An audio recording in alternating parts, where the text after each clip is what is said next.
Your mind holds a vault worth billions. You walk past it daily. What if every failure you've had was a locked door, not a dead end? Right now, invisible patterns are stealing your wealth, relationships, and peace. 97% of your decisions happen below conscious awareness. Who's really in control? This book cracks the combination. 3 keys, 12 chambers, 1 transformation. By the end, you'll access what's been hidden since childhood. The vault opens in 8 hours. Will you still be the same person? Most people spend their entire lives standing in the lobby of their own mind. They see the vault door. They sense something valuable behind it. But they never learn the combination. They assume the riches inside belong to someone else, someone luckier, someone more talented, someone who got a better start. That's the first lie your conscious mind tells you. The vault isn't locked because you're unworthy. It's locked because nobody taught you how locks work at the subconscious level. Think about the last time you sabotaged something good. A relationship that was going well until you picked a fight. A project that had momentum until you suddenly lost interest. A habit that was working until you forgot to do it for 3 days straight and never went back. In each case, you probably blamed circumstances, bad timing, stress, other people. But what if the real culprit was a security system you installed years ago, designed to keep you safe by keeping you small? The subconscious vault contains everything you've ever suppressed, denied, avoided, or forgotten because it didn't fit the story you were told about who you should be. It holds the creativity you abandoned when someone laughed at your drawing, the confidence you buried when you were told to be humble, the anger you swallowed when expressing it wasn't safe, the desires you killed because they seemed selfish or impossible, the voice you silenced because it was too loud, too quiet, too different. Every single piece of you that didn't get permission to exist is down there, waiting. Here's what most self-help gets wrong. They tell you to think positive thoughts, set better goals, build new habits. All of that happens at the conscious level, in the lobby. You're rearranging furniture while the real wealth sits untouched in a vault you can't see. You can't think your way into the subconscious. You can't goal set your way through a door that doesn't respond to willpower. You need the combination. And the combination isn't a single number. It's 3 separate keys that have to be turned in sequence. The first key is language. Your subconscious doesn't speak English. It speaks in symbols, sensations, images, and patterns. Every dream you've forgotten, every gut feeling you've ignored, every tension in your body is a message in a language you stopped understanding around age 7. We're going to rebuild your fluency. The second key is emotion. Not the emotions you perform for other people.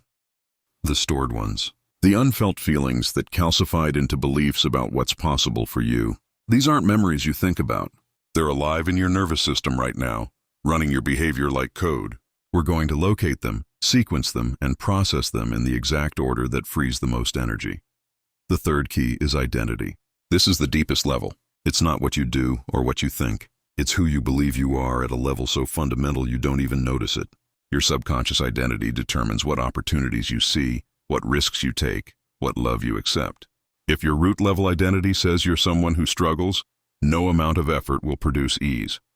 We're going to rewrite that identity at the source code level. Once you have all 3 keys, the vault opens into 12 chambers. Each one contains a specific type of wealth your conscious mind has been trying to generate without access to the real supply. Talent you forgot you had. Time you've been spending on anxiety instead of creation. Relationships that could deepen if you dropped invisible walls. Desires you buried so long ago you don't even know you're living half a life. By the time you finish this book, you won't be the same person who started it. You can't be. Once you've seen what's in the vault, you can't unsee it. Let me tell you what happens in the first 60 seconds after someone unlocks their vault for the first time. There's usually silence. Not peaceful silence. The kind that comes right before you reorganize your entire understanding of reality. Then there's grief.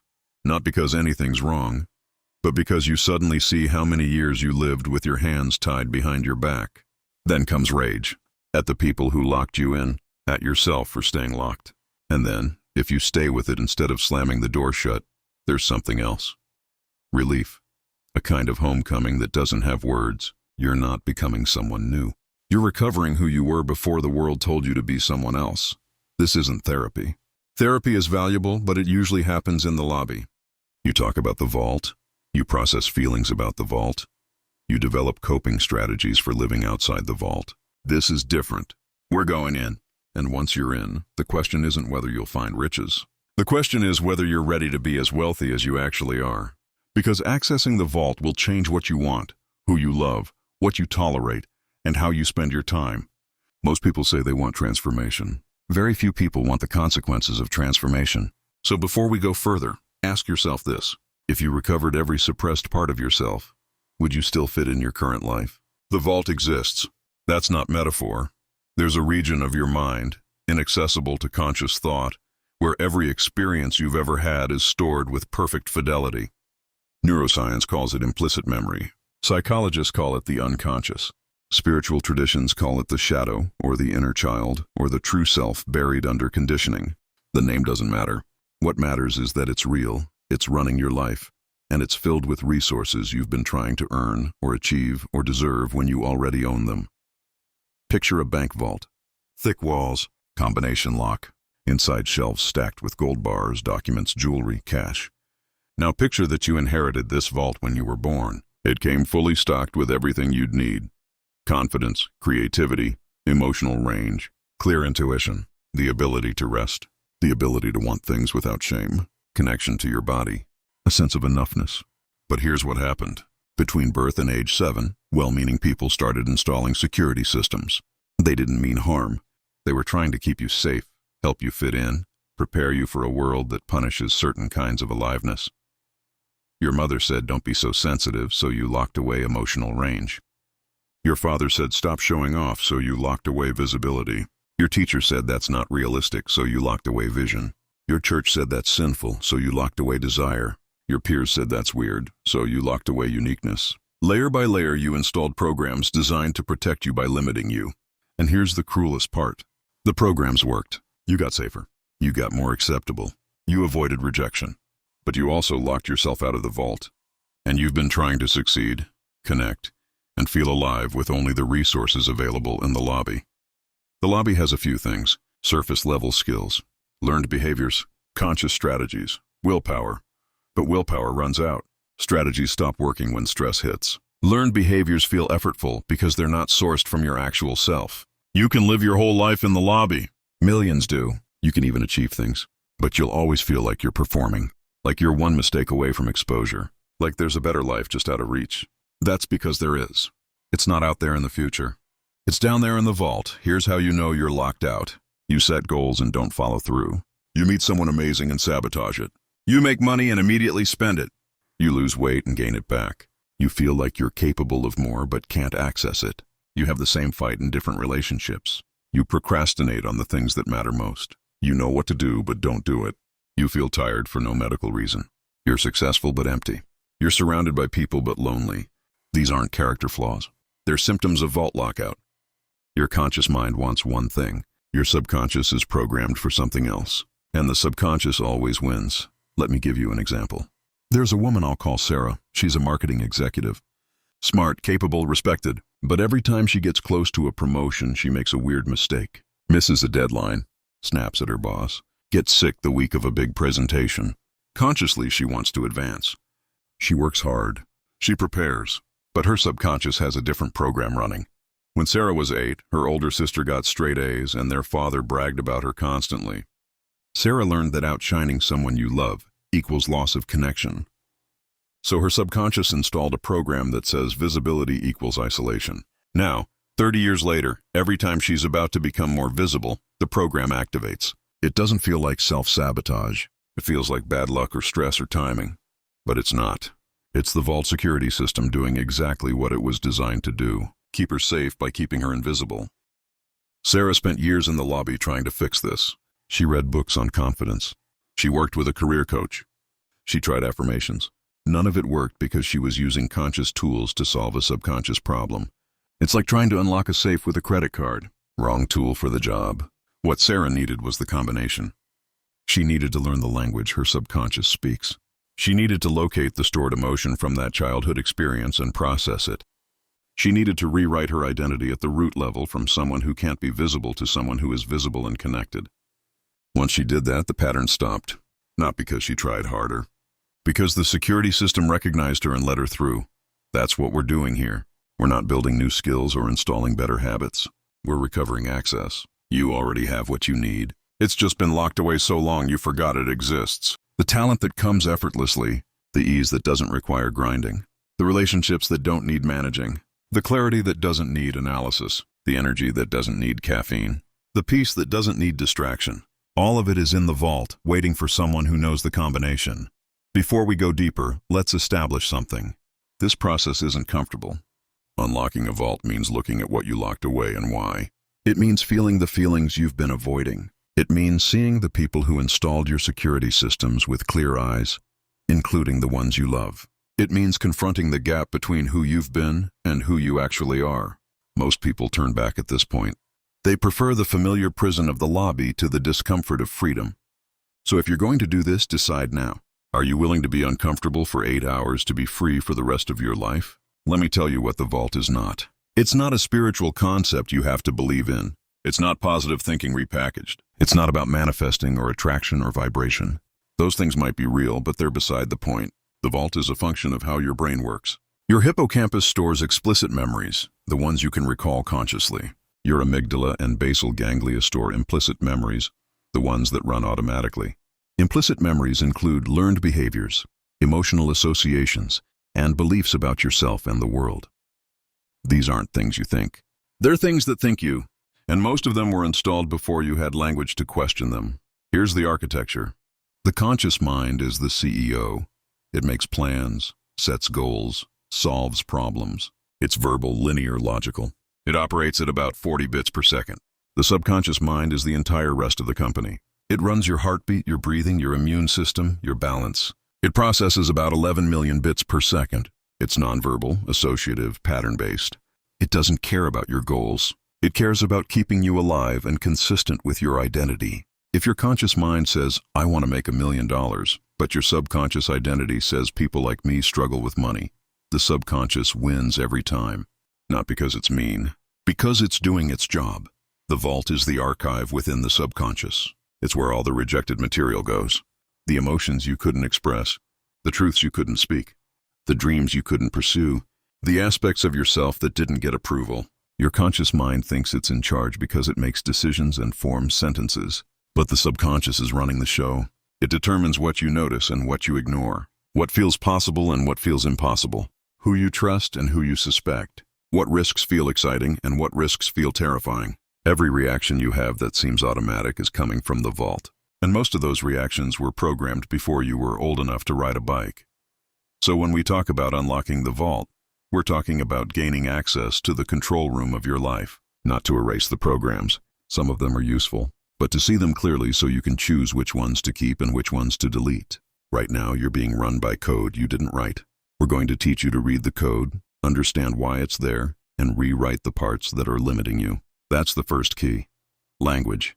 Your subconscious speaks a language you learned before words. When you were a baby, everything was sensation, image, emotion. You didn't think I'm hungry. You felt a sensation and cried. You didn't think I'm safe. You felt a relaxation in your nervous system and slept. This is the language your subconscious still speaks. It doesn't respond to affirmations or logic or plans. It responds to felt sense. So when your body tenses up in a meeting with your boss, that's not random. It's the subconscious saying this pattern matches a threat from the archive. When you feel a surge of warmth around a stranger, that's not chemistry.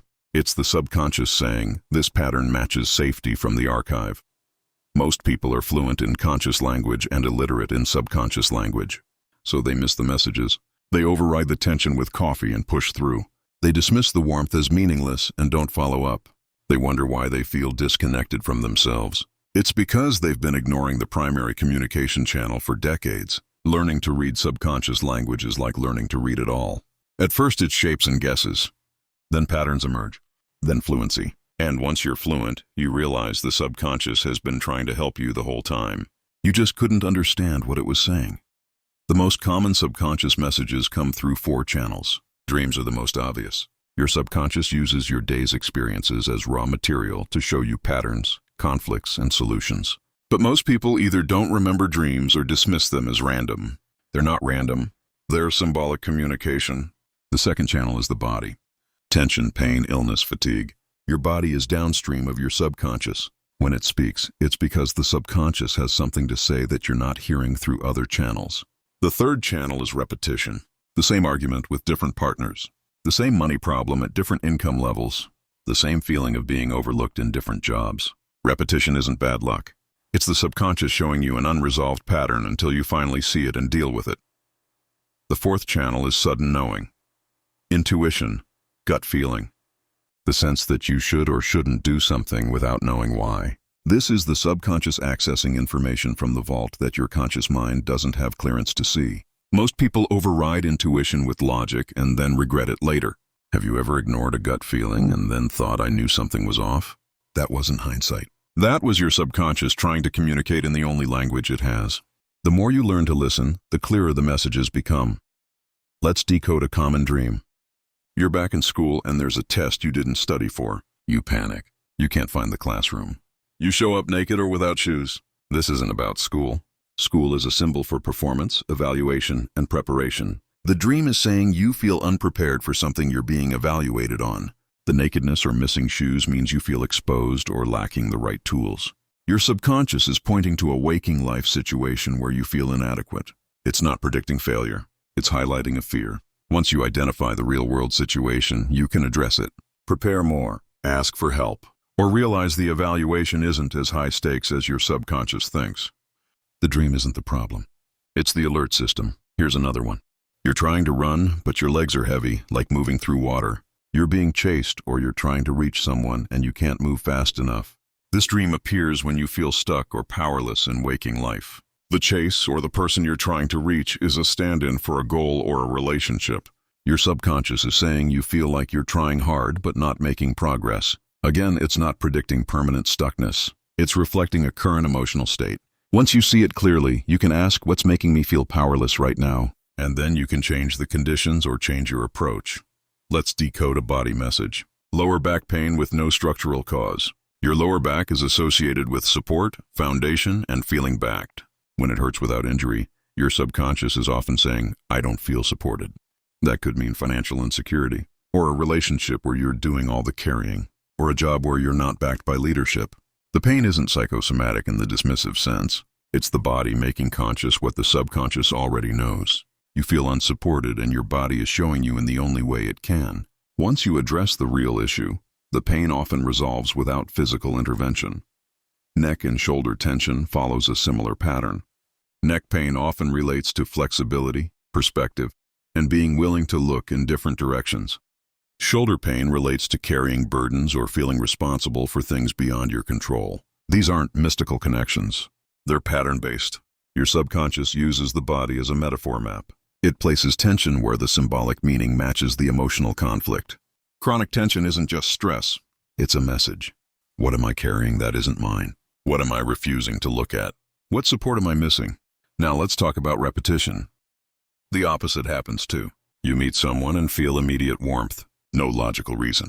They just feel safe. That's your subconscious recognizing patterns that match safety in the archive. It's not infallible.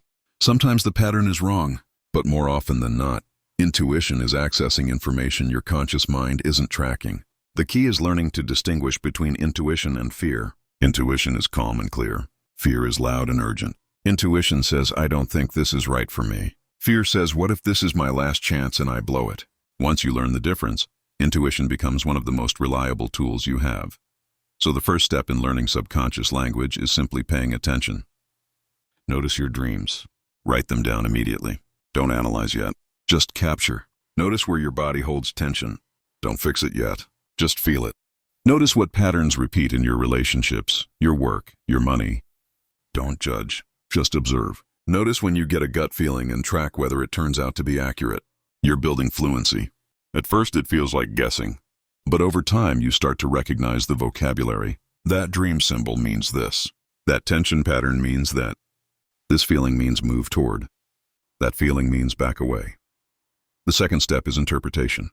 Dreams use personal symbols, not universal ones. Water might mean emotion for you, or chaos or cleansing or drowning, depending on your associations. You have to develop your own dictionary. The same is true for body messages. For you, stomach tension might mean anxiety. For someone else, it might mean excitement. You have to learn your own somatic language. The way to do this is to notice the pattern and then check the context. What was I feeling or dealing with when that dream appeared? What was happening in my life when that body symptom started? What's the common thread in the situations where this pattern repeats? Over time, you get faster. A dream appears and you immediately know what it's pointing to. A sensation arises and you know what emotion is underneath. A pattern repeats and you catch it in real time instead of months later. This is fluency. And once you're fluent, the subconscious doesn't have to shout. It can whisper. It can send subtle signals and trust that you'll receive them. The relationship between your conscious and subconscious mind shifts from antagonistic to collaborative. You're no longer overriding and ignoring. You're listening and responding. And when that happens, the vault starts to open. Here's why language is the first key. You can't access what you can't perceive. If your subconscious is sending messages and you're not receiving them, the vault might as well not exist.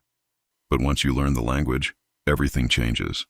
You start to see that your subconscious has been trying to guide you toward the vault the entire time. Every symptom, every dream, every repeated pattern was a map. You just couldn't read it. Now you can. And that means you can follow the map all the way to the door. Let's practice right now. Take a breath. Not a deep one, just a normal breath. Notice where it goes. Does it fill your chest? Your belly? Does it stop halfway? Don't change it. Just notice. Now scan your body from the top of your head down to your feet. Where is there tension? Don't explain it. Just locate it. Jaw, shoulders, stomach, lower back? Just notice. Now ask yourself this. If that tension could speak, what would it say? Don't overthink. Just let an answer arise. The first thing that comes is usually accurate. That's subconscious language. A sensation that carries meaning. You just translated. Now think about a pattern that repeats in your life. The same kind of conflict. The same kind of disappointment. The same kind of stuck place. Don't judge it.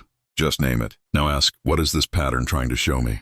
Again, don't think. Let an answer arise. It might be a word, an image, a knowing. Whatever comes is information from the vault. You're learning to read the code. This is how you start. Small signals.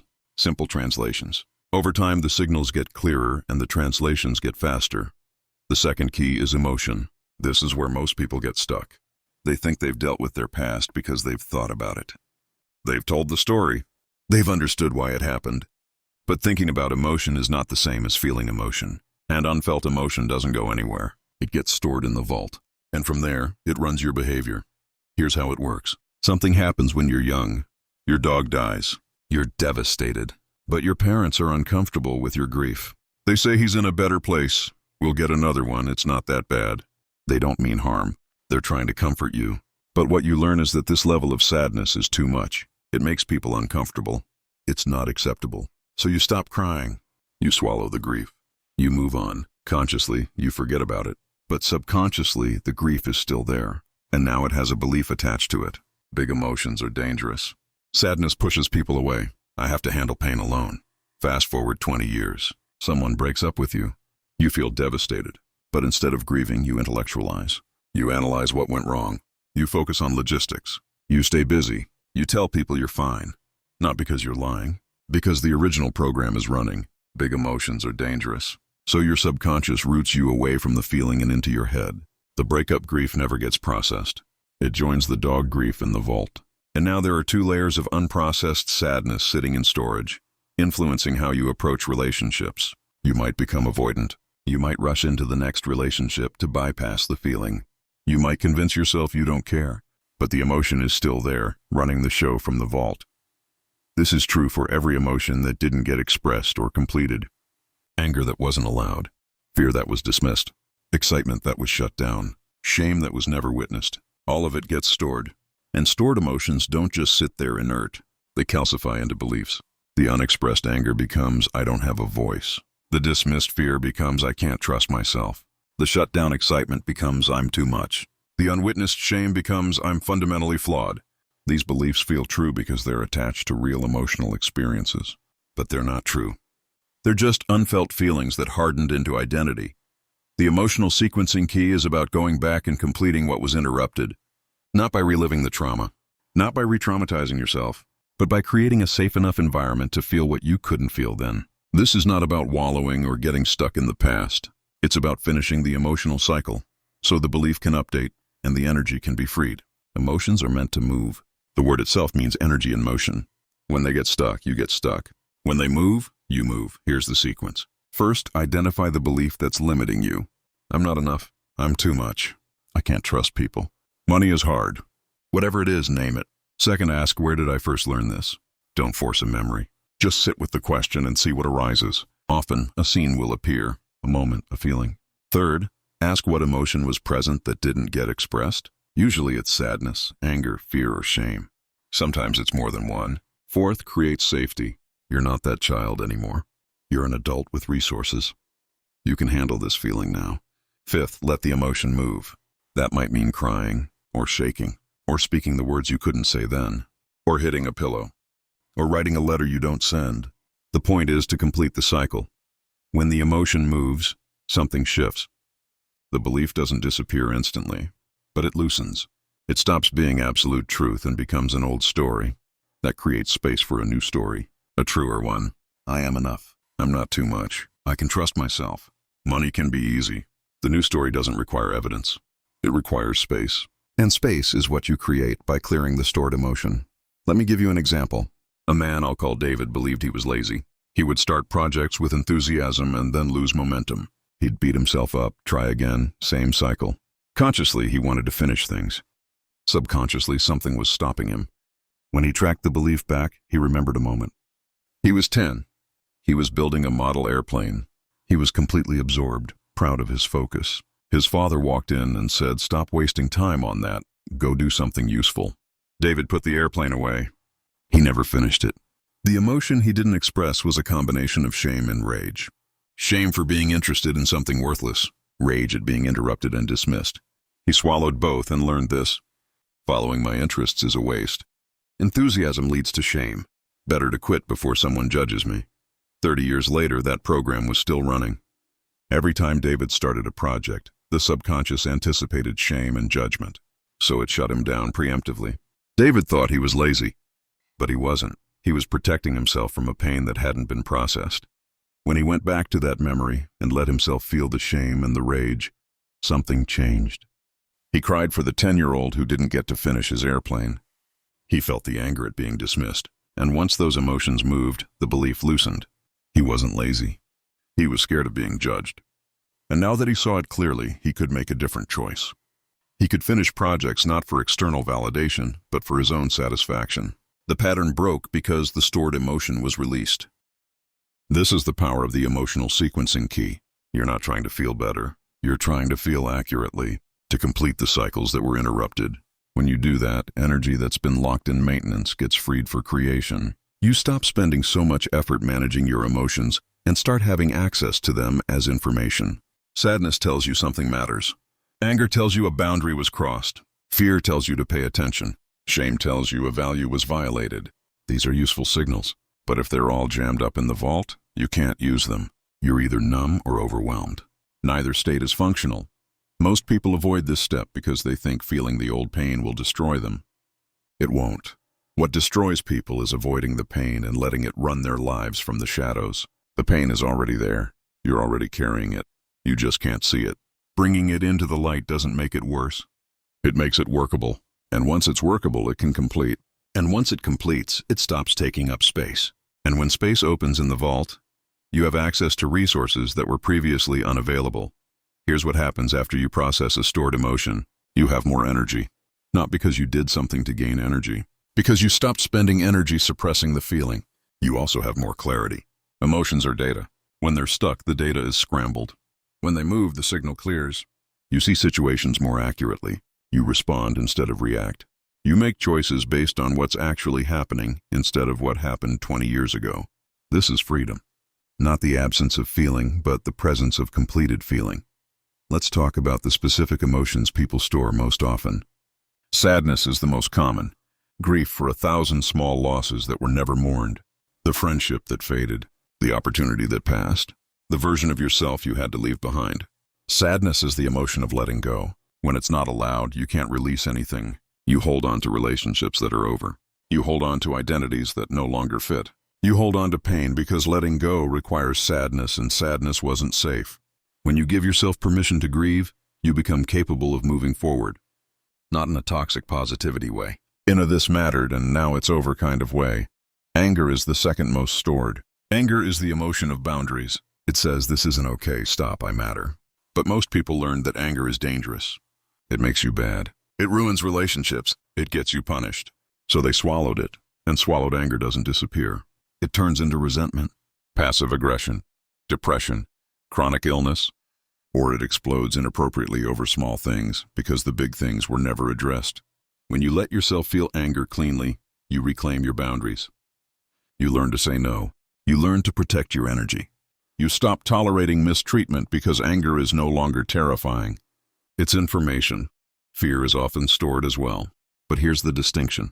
Fear is meant to be temporary. It's a signal that says pay attention, assess, respond. But when fear gets stored, it becomes anxiety. A constant hum of threat with no clear source. That's because the fear is old. It's attached to a situation that's no longer happening. But the subconscious doesn't know that. It's still scanning for the original danger. When you go back and feel the fear that was dismissed or denied, you can complete it. You can let your nervous system know the threat is past. Anxiety decreases not because you calm yourself down, but because the incomplete fear cycle finally finishes. Shame is the most painful to process and the most liberating to release. Shame says something is wrong with me at the core. It's not about what I did. It's about what I am. Shame is usually installed by someone else. A parent, a teacher, a peer who made you feel defective. But shame doesn't stay with the original person. It becomes your inner voice. The one that says you're not enough, you're too much, you're broken. When you go back and feel the shame without believing it, something profound happens. You see that the shame was never about you. It was about someone else's discomfort or limitation. And once you see that, the shame loses its grip. You can make mistakes without feeling fundamentally flawed. You can be seen without feeling exposed. You can exist without apologizing. Processing emotions isn't comfortable, but it's not as hard as living with unprocessed emotions. Unprocessed emotions take constant energy to manage. They limit your relationships, your risk tolerance, your creativity, your peace. Processed emotions take a few minutes to hours to move through, and once they're through, they're done.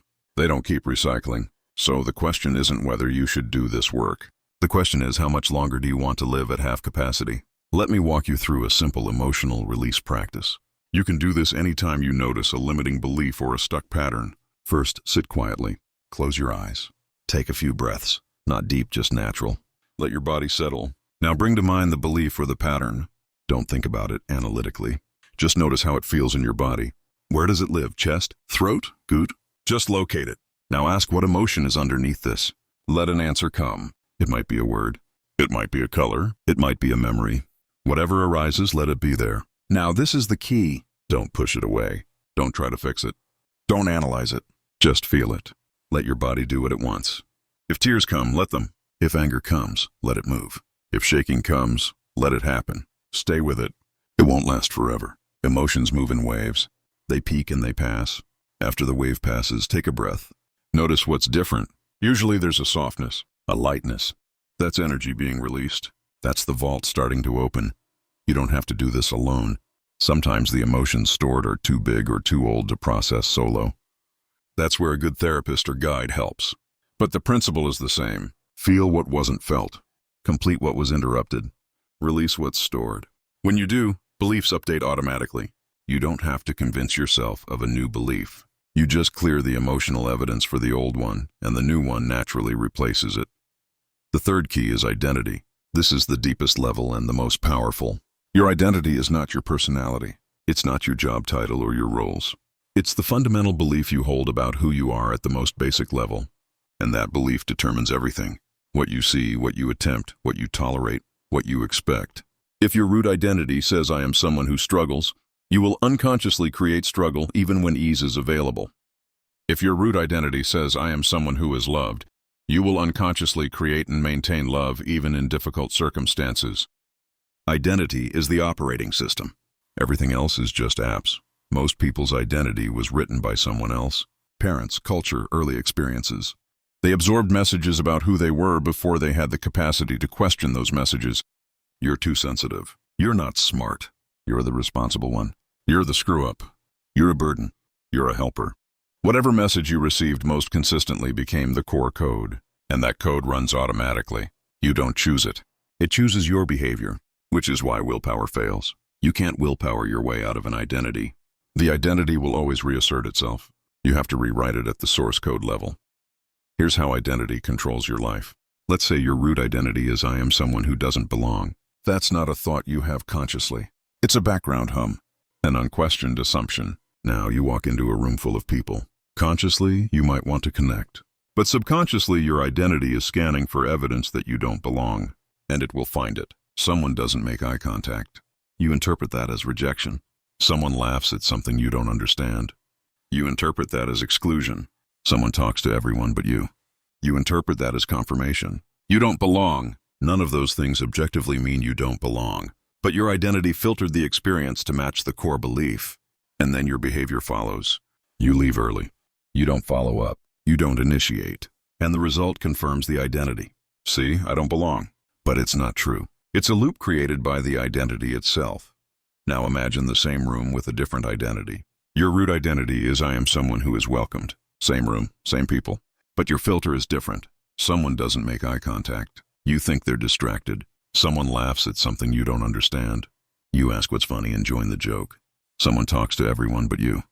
You introduce yourself. None of this feels effortful. It's automatic because your identity expects welcome, and because you expect it, you create it. You engage openly. People respond. You connect. The result confirms the identity. See, I am welcomed. Same circumstances. Different identity. Completely different life. This is why changing behavior without changing identity doesn't last. You can force yourself to be more social, but if your identity says I don't belong, the behavior will feel like acting. It will exhaust you, and eventually you'll revert. But if you change the identity at the root level, the behavior changes automatically. You don't have to force connection. You expect it, and expectation shapes behavior, which shapes results, which reinforces the identity. It becomes a self-fulfilling loop in the positive direction. So how do you rewrite identity? First, you have to... The second step is to disconnect the identity from the evidence. Your identity will show you all the proof that it's true, but that proof is selective. It's confirmation bias, so you have to question it. Is it true that I'm invisible? Or is it true that I learned to hide and now I'm mad that people don't see me? Is it true that I'm not good enough? Or is it true that I was criticized a lot and now I criticize myself? Is it true that I'm not worth staying for? Or is it true that someone left and I made it mean something about my worth? Once you separate the identity from the story, you can see it's just a belief, and beliefs can change. The third step is to install a new identity. This is not affirmations. Affirmations happen at the conscious level. They're too shallow. Identity rewrite happens at the subconscious level. You do this through repetition, emotion, and evidence. Repetition means you state the new identity consistently. Not I want to be someone who belongs, but I am someone who belongs. Present tense as fact. Emotion means you feel it. You imagine situations where the new identity is true, and you let yourself feel what that would be like. Relief, ease, joy. Whatever comes, the subconscious responds to emotion, not logic. So you have to emotionally rehearse the new identity. Evidence means you look for proof. At first there won't be much, but you find the small things. Someone smiled at me. That's evidence I belong. Someone asked my opinion. That's evidence I'm valued. You're training your attention to notice what supports the new identity instead of what supports the old one. Over time, the new identity takes root. It stops feeling like pretending and starts feeling like truth. And once it's installed at the root level, everything downstream changes. Your behavior, your choices, your relationships, your results. Not because you're trying harder, because you're operating from a different core assumption. The vault recognizes the new identity and grants access to resources that match. If your identity is I am someone who struggles, the vault gives you access to perseverance and resilience. Those are valuable, but they're survival tools. If your identity is I am someone who thrives, the vault gives you access to ease and flow. Those are creation tools. Different identity, different resources, different life. Let me give you an example. A woman I'll call Maria grew up as the family caretaker. Her mother was depressed. Her father was absent. She took care of her younger siblings. She learned that her value came from being useful. Her root identity became I am someone who is needed. On the surface, that sounds fine. But here's the problem. Being needed and being wanted are different. Being needed means your value is conditional. It depends on someone requiring your help. Being wanted means your value is inherent. You're loved for who you are, not for what you do. Maria's relationships reflected her identity. She attracted people who needed help. She gave endlessly, but she never felt truly loved. Because her identity said I am needed, not I am wanted. Maria tried to change this consciously. She set boundaries. She said no more often. But it felt terrible. Because her identity was still I am someone who is needed. Setting boundaries felt like removing her value, so she'd revert. The change didn't stick until she rewrote the identity. She went back to the origin. She felt the grief of the child who had to grow up too fast. She acknowledged the truth. It wasn't her job to take care of everyone. She was just a kid, and from that place, she installed a new identity. I am someone who is wanted. Not because I'm useful, because I exist. She repeated it. She felt it. She looked for evidence. A friend called just to talk, not to ask for help. That's evidence. Someone thanked her for being herself, not for doing something. That's evidence. Over time, the identity shifted, and her relationships changed. She started attracting people who valued her presence, not her productivity. She stopped overgiving, not because she forced herself to stop, but because the identity no longer required it. That's the power of identity rewrite. It changes what you're drawn to and what's drawn to you. It changes what feels natural and what feels foreign. It changes the entire trajectory of your life without effort, because effort is what you need when you're going against your identity. When you're aligned with your identity, things flow. The right opportunities appear. The right people show up. The right ideas come. Not because of magic, because your identity determines what you notice and what you pursue. Change the identity, change the life. So here's your task. Identify your root identity. Look at the patterns. What do you consistently experience? Name it in a sentence. I am someone who. Now ask, where did this come from? Don't get lost in the story. Just see the origin. Now ask, is this still true? Or is it an outdated program? If it's outdated, what's the truer identity? Who would you be without that old belief? Name the new identity. I am someone who. And then start living from it. Repeat it. Feel it. Look for evidence. This isn't lying to yourself. It's updating your operating system to reflect current reality instead of past conditions. Now that you have all three keys, the vault is accessible. Language lets you hear the subconscious. Emotion lets you clear the blocks. Identity lets you claim the resources. The 12 chambers are no longer theoretical. They're available. Let's walk through them one by one and unlock the specific riches each one holds. Remember, these aren't metaphors. These are real capacities you had and lost. We're not building them. We're recovering them. The first chamber is hidden talent. This is the ability you had before someone told you it wasn't valuable or realistic. Maybe you drew constantly as a child, or wrote stories, or built things, or sang or danced, or made people laugh, or asked deep questions, or noticed patterns, or connected with animals, or led your friends. Whatever it was, it came naturally. You didn't have to try. It was play, but at some point, someone implied or stated that it wasn't practical. It wouldn't make money. It wasn't a real skill. It was a waste of time. So you stopped. You buried it. And you've been trying to succeed with learned skills instead of natural ones ever since. Learned skills are valuable, but they require effort. Natural talent doesn't. It's sourced from a deeper place. It's not something you do. It's something you are. When you recover your natural talent, work stops feeling like work. You're not grinding. You're flowing. Ideas come without forcing. Solutions appear without struggle. You have more energy at the end of the day than the beginning. That's because you're operating from the vault instead of the lobby. You're using resources that are native to you instead of resources you imported. Here's how to access this chamber. Ask yourself, what did I love doing before anyone told me what I should do? Let memories surface. Don't dismiss anything as childish or irrelevant. That childhood activity is a clue. It's showing you where your natural wiring runs. Now ask, how does that talent translate to my adult life? The translation is never literal. If you loved building with blocks, your talent might be systems design. If you loved making up stories, your talent might be seeing possibilities. If you loved organizing your toys, your talent might be creating order from chaos. The childhood activity is the seed. The adult version is the tree. Once you identify the talent, use it, even in small ways. Even if it doesn't make money yet, even if it feels frivolous.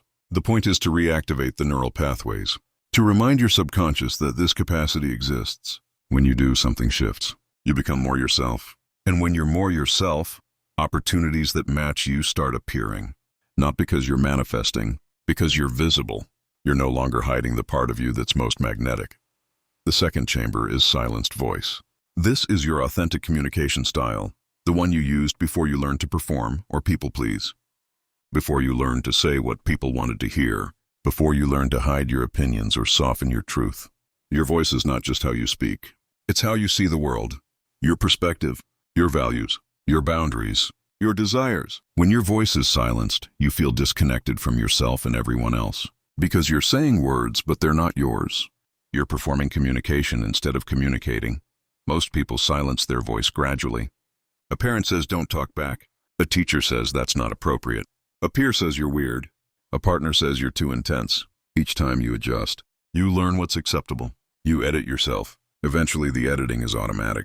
You don't even know what you really think until hours after a conversation when the real thought finally surfaces.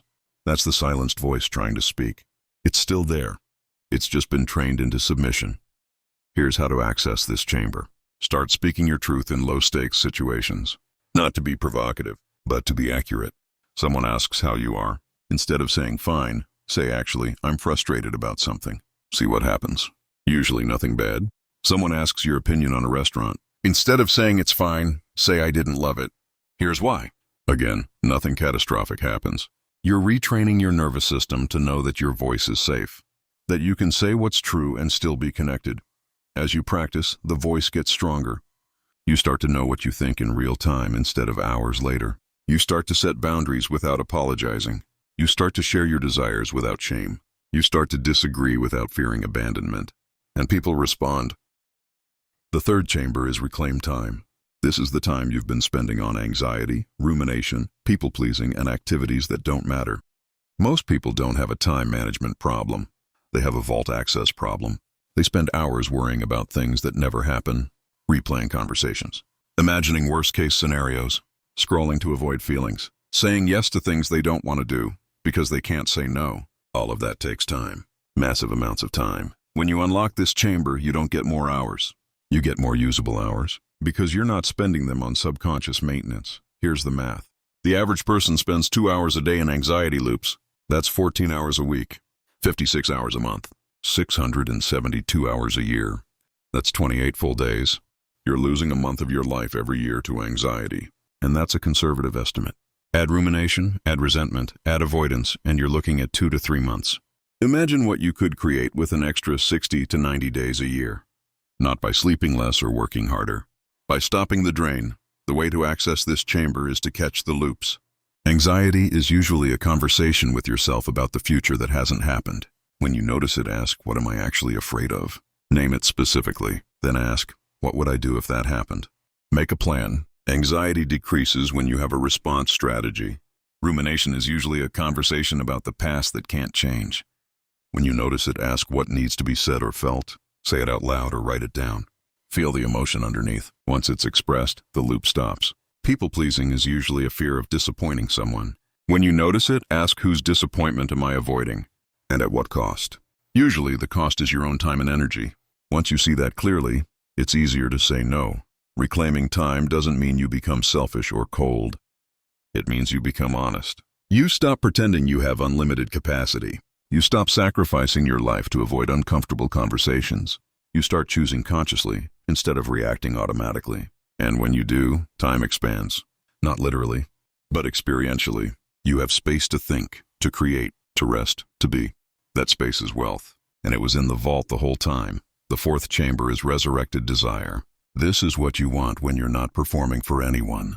Not what you should want, not what's practical or impressive or safe. What you actually want. Most people have buried their desires so deep they can't access them anymore. They want what they're supposed to want. A good job, a nice house, a stable relationship.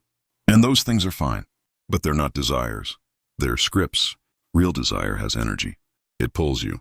It feels alive. It might not make sense. It might not be logical, but it's yours.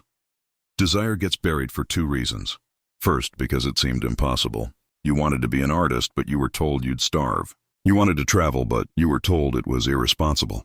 You wanted to speak on stages, but you were told you didn't have anything important to say. So you killed the desire before it could disappoint you. Second, because it seemed selfish. You wanted time alone, but you were told family comes first. You wanted pleasure, but you were told that's indulgent. You wanted recognition, but you were told that's vain. So you buried the desire to be acceptable. Here's the problem. Buried desire doesn't disappear. It becomes resentment. You resent people who have what you wouldn't let yourself want. You resent yourself for playing small. You feel chronically unsatisfied even when things are objectively fine, because you're living someone else's life. Not in a dramatic way, in 1,000 small ways. You're doing what you should instead of what you want. And the gap between should and want is where aliveness dies. Here's how to access this chamber. Ask yourself, if no one would judge me and failure wasn't possible, what would I do? Let answers come without editing. Don't justify them. Don't explain them. Just list them. Now look at the list. These are your desires. They might be big. They might be small. They might seem silly. Doesn't matter. They're real. Now ask, what's one micro version of this I could do this week? If you want to travel, research a destination. If you want to create art, buy supplies. If you want to speak, record a voice memo.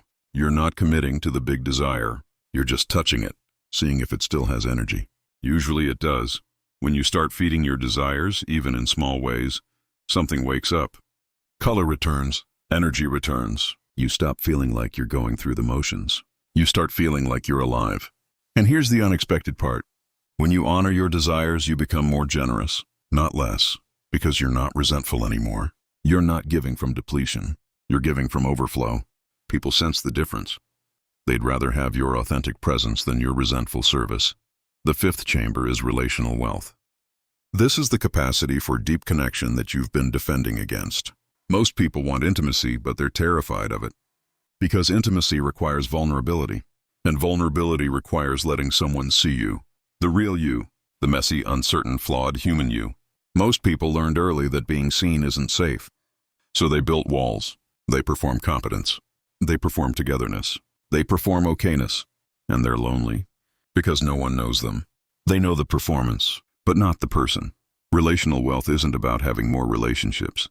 It's about having real ones. Relationships where you can say, I don't know, or I'm scared, or I need help, or I'm angry at you without it ending. Relationships where someone sees you struggling and doesn't fix you. They just sit with you. Relationships where you can disappoint someone and still be loved. That's wealth, and it's rare. Not because those relationships don't exist, but because most people won't let them in. The walls are too high. Here's how to access this chamber. Identify the walls. What do I not let people see? My uncertainty, my need, my anger, my sadness, my desire. Whatever it is, that's the wall. Now pick one person who feels safe, not perfect, safe, someone who's earned your trust, and show them one thing behind the wall. Not everything, just one thing. I've been feeling really anxious lately, or I'm actually mad about what you said the other day, or I don't know what I'm doing and it's scaring me. See what happens? Usually the person doesn't run. They move closer because you just gave them a gift. The gift of knowing you. When you practice this, relational wealth increases. Not because you meet new people, because you let the people you already know come closer. You stop managing their perception of you. You stop performing. You start being, and being is magnetic. People feel it. They relax around you because you're relaxed. They open up because you opened first. Depth creates depth. And deep relationships are one of the most reliable sources of happiness humans have. They're not optional. They're essential. And they're in the vault, waiting for you to lower the walls. The sixth chamber is spatial intelligence. This is your ability to navigate physical and social space with intuition and ease, to know where you belong, to know when to enter and when to leave, to read a room, to feel the energy of a place, to sense whether an opportunity is aligned or off. Most people override this intelligence. They force themselves into spaces that don't fit. They stay in rooms they should leave. They ignore the gut feeling that says this isn't right. And then they wonder why they feel drained or stuck or lost. Spatial intelligence is subconscious. It's based on pattern recognition, not conscious thought. Your body knows before your mind does. You walk into a building and feel contracted. That's spatial intelligence saying this environment doesn't support you. You meet a group of people and feel expanded. That's spatial intelligence saying these are your people. You consider a job opportunity and feel a no in your gut. That's spatial intelligence saying this isn't aligned. But most people ignore these signals because they can't explain them logically. So they override. And they suffer. Here's how to access this chamber. Start trusting your spatial instincts. When you walk into a room, notice how you feel. Contracted or expanded? Don't explain it. Just notice. If you feel contracted, consider leaving early. If you feel expanded, stay longer. When you're deciding where to live or work or spend time, tune in. How does this place feel? Not what does it look like or what's the rent or what's the commute. How does it feel? Your body knows. When you honor that knowing, life gets easier. You're not swimming upstream. You're in the right stream. Spatial intelligence also applies to timing. Knowing when to act and when to wait. When to speak and when to listen. When to push and when to surrender. This is not about being passive. It's about being attuned. When you force action from the wrong timing, you meet resistance. When you act from aligned timing, things flow. Doors open. People say yes. Resources appear. That's not luck. It's spatial intelligence. You moved when the current was moving with you. The seventh chamber is the vault transfer protocol. This is the daily practice of moving insights from the subconscious into conscious action. Most people have breakthroughs in therapy or meditation or journaling. They see something clearly. They feel a shift, and then they go back to their regular life and nothing changes. The insight stays theoretical. The shift is temporary. That's because they didn't install a transfer protocol. They didn't build a bridge. The second part of the protocol is evening review. Before bed, spend 3 minutes asking, what did I do today that aligned with the vault? And what did I do that betrayed it? No judgment, just observation.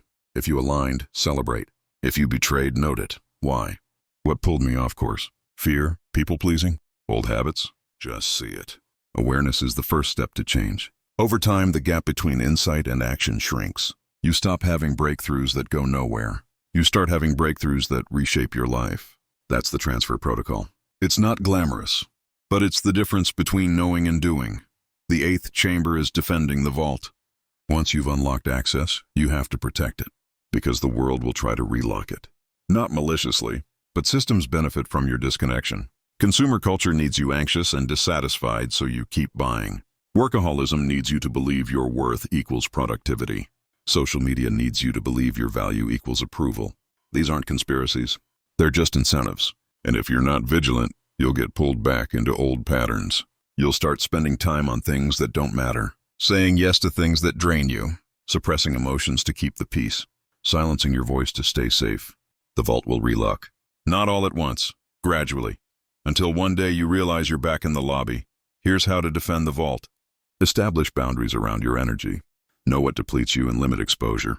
If scrolling depletes you, set time limits. If certain people deplete you, reduce contact. If certain environments deplete you, avoid them or prepare for them. You're not being rigid. You're being intentional. Your energy is your most valuable resource. Protect it. Second, maintain the daily protocol. Morning check-in. Evening review. Non-negotiable. This keeps the bridge between subconscious and conscious active. Third, have accountability. One person who knows you're doing this work. Someone you can tell when you feel yourself slipping. Someone who will remind you of who you are when you forget. The biggest threat to the vault isn't external. It's internal. It's the part of you that's afraid of change. The part that wants to go back to the familiar, even if the familiar was painful, because at least it was known. This part will whisper you're being dramatic. This doesn't work for people like you. You're going to fail. Who do you think you are? That's not truth. It's fear, and fear's job is to keep you safe, not to keep you alive. When you hear that voice, thank it. Say, I know you're trying to protect me, but I'm okay. I can handle this, and then do the next right thing. Over time, the voice quiets, because your subconscious sees that change isn't dangerous. It's liberating. The ninth chamber is expansion. This is where the vault stops being a recovery project and starts being a generative system. Everything you've unlocked so far is an asset, and assets generate returns. When you recover your natural talent, you become magnetic to opportunities that match it. When you reclaim your voice, you attract people who value truth. When you reclaim time, you have space to create. When you resurrect desire, you pursue things that energize you. When you deepen relationships, you have support. When you trust your spatial intelligence, you're always in the right place at the right time. These aren't separate. They compound. One unlocked chamber opens the next. One recovered asset generates another. This is exponential growth.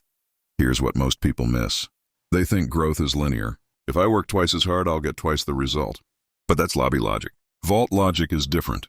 When you remove one block, you don't get one result. You get 10, because that block was limiting multiple areas. When you process one stored emotion, you don't heal one wound. You heal a category of wounds. When you update one identity belief, you don't change one behavior. You change a pattern of behaviors. The vault doesn't work on a 1-to-1 ratio. It works on a 1-to-many ratio. That's why small inner shifts create massive outer changes. Let me show you how this compounds. You process the stored grief from your childhood. That frees energy. With that energy, you start a creative project. The project reconnects you to your natural talent. That talent gets noticed. You're offered an opportunity. The opportunity introduces you to someone who becomes a deep friend. That friend witnesses you in a way that helps you feel seen, Feeling seen allows you to lower your walls in other relationships. Those relationships deepen. The depth gives you a sense of belonging.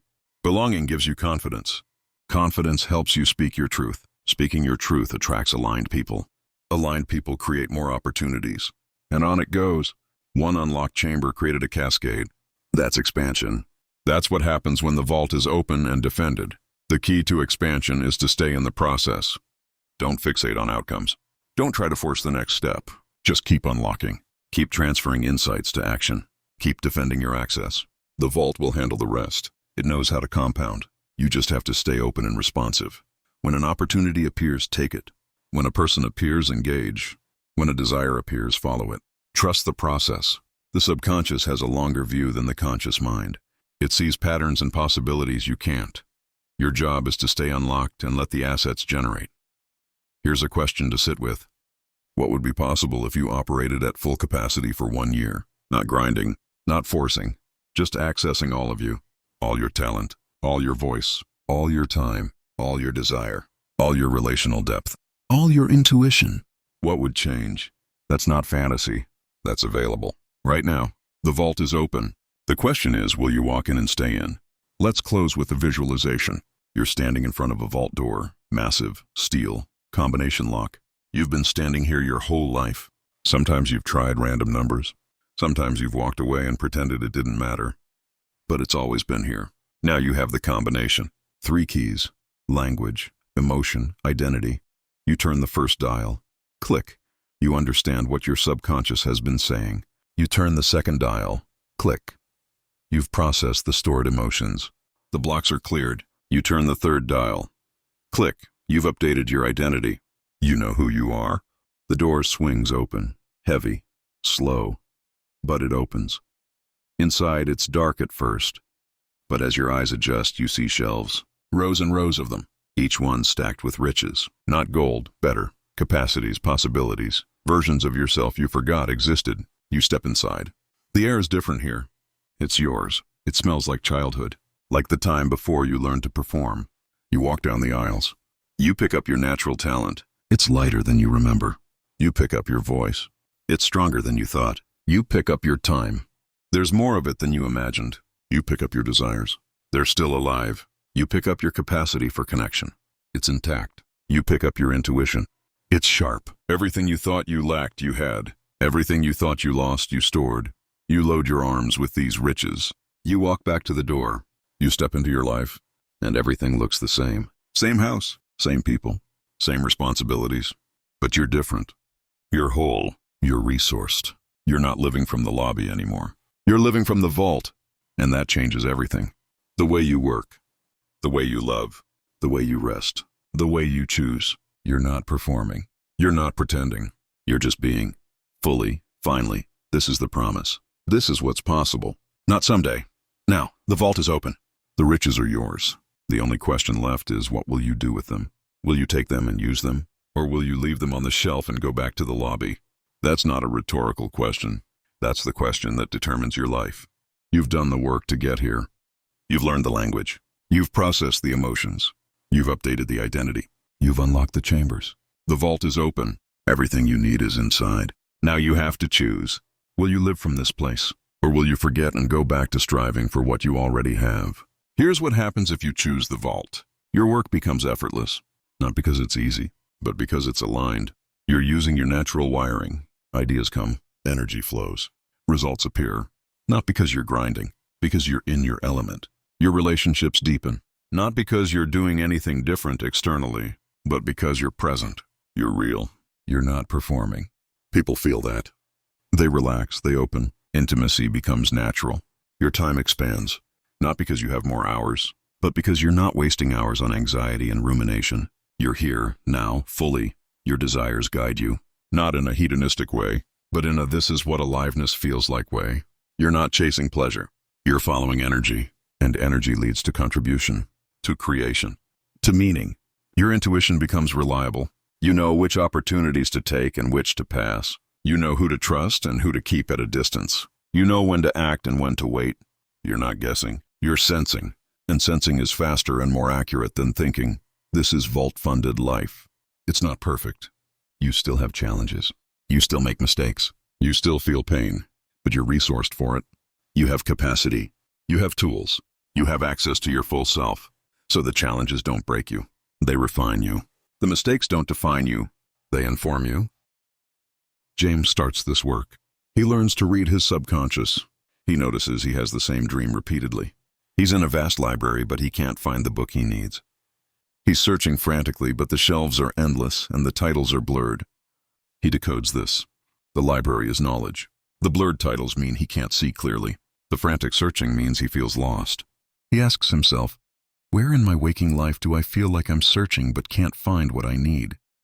The answer comes immediately. Meaning. He's searching for meaning, but he can't find it because he's looking in the wrong places. He's trying to find it in achievement, in approval, in accumulation. But meaning isn't there. It's in the vault. He goes deeper. He uses the emotional key.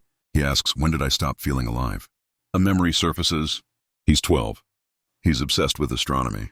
He spends hours looking at the stars, reading about black holes and galaxies. He wants to be an astronomer. His father says that's not practical. You need a real career. Something stable. James buries the desire. He chooses practicality. He goes into finance because it's safe. 30 years later, he's successful and miserable. The emotion underneath is grief. Grief for the path not taken. Grief for the version of himself he abandoned. He lets himself feel it. He cries for the 12-year-old who loved the stars. He feels the anger at being redirected. He feels the loss. And once he feels it, something shifts. The grief doesn't disappear, but it softens. And underneath it, there's something else. The desire. Still alive. Still there. He uses the identity key. His root identity has been I am someone who does what's expected. That's why he chose finance. That's why he stayed even when it stopped fitting. That's why he feels empty. He's living someone else's life. He asks, who am I without that identity? The answer comes, I am someone who follows wonder. That's who he was before the world told him to be practical. He installs the new identity. I am someone who follows wonder. He repeats it. He feels it. He looks for evidence. He reads an article about a recent space discovery and feels a spark. That's evidence. He stays up late watching a documentary about the universe and doesn't feel guilty. That's evidence. He tells his wife about his childhood dream and she's intrigued, not dismissive. That's evidence. Over the next 6 months, James doesn't quit his job or blow up his life, but he changes how he lives. He starts a blog about astronomy for lay people. He writes in the early mornings before work. It energizes him instead of depleting him. He joins an amateur astronomy club. He meets people who share his wonder. He volunteers at a local planetarium on weekends. He brings his kids. They love it. He's still in finance, but he's not living from that identity anymore. He's funding his life with finance and living his life with wonder. The emptiness lifts. He feels alive again. Not because his circumstances changed dramatically. Because he accessed the vault. He recovered the desire he buried. He updated his identity. He followed the energy. And everything downstream changed. That's what this looks like in practice. You don't have to blow up your life. You have to reclaim it, piece by piece, chamber by chamber, desire by desire. And as you do, the life you're already living becomes the life you actually want. Not because you changed everything. Because you changed who's living it. The real you. The whole you. The vault funded you. Now let's talk about what happens long term. After you've been accessing the vault for a year, for 5 years, for a decade, the riches don't run out. They multiply. Because the vault isn't a finite resource. It's a generative system. Every time you use your natural talent, it gets stronger. Every time you speak your truth, your voice gets clearer. Every time you honor your desire, your capacity to want expands. Every time you deepen a relationship, your ability to connect increases. Every time you trust your intuition, it becomes more precise. The vault doesn't deplete, it compounds. People who live from the vault for years become unrecognizable from who they were. Not in a fake reinvention way, in a this is who I always was way. They move differently. They speak differently. They choose differently. They have a presence that's hard to define but easy to feel. It's not charisma in the performative sense. It's authenticity. It's wholeness. It's someone who's not at war with themselves. Someone who's integrated. And integration is magnetic.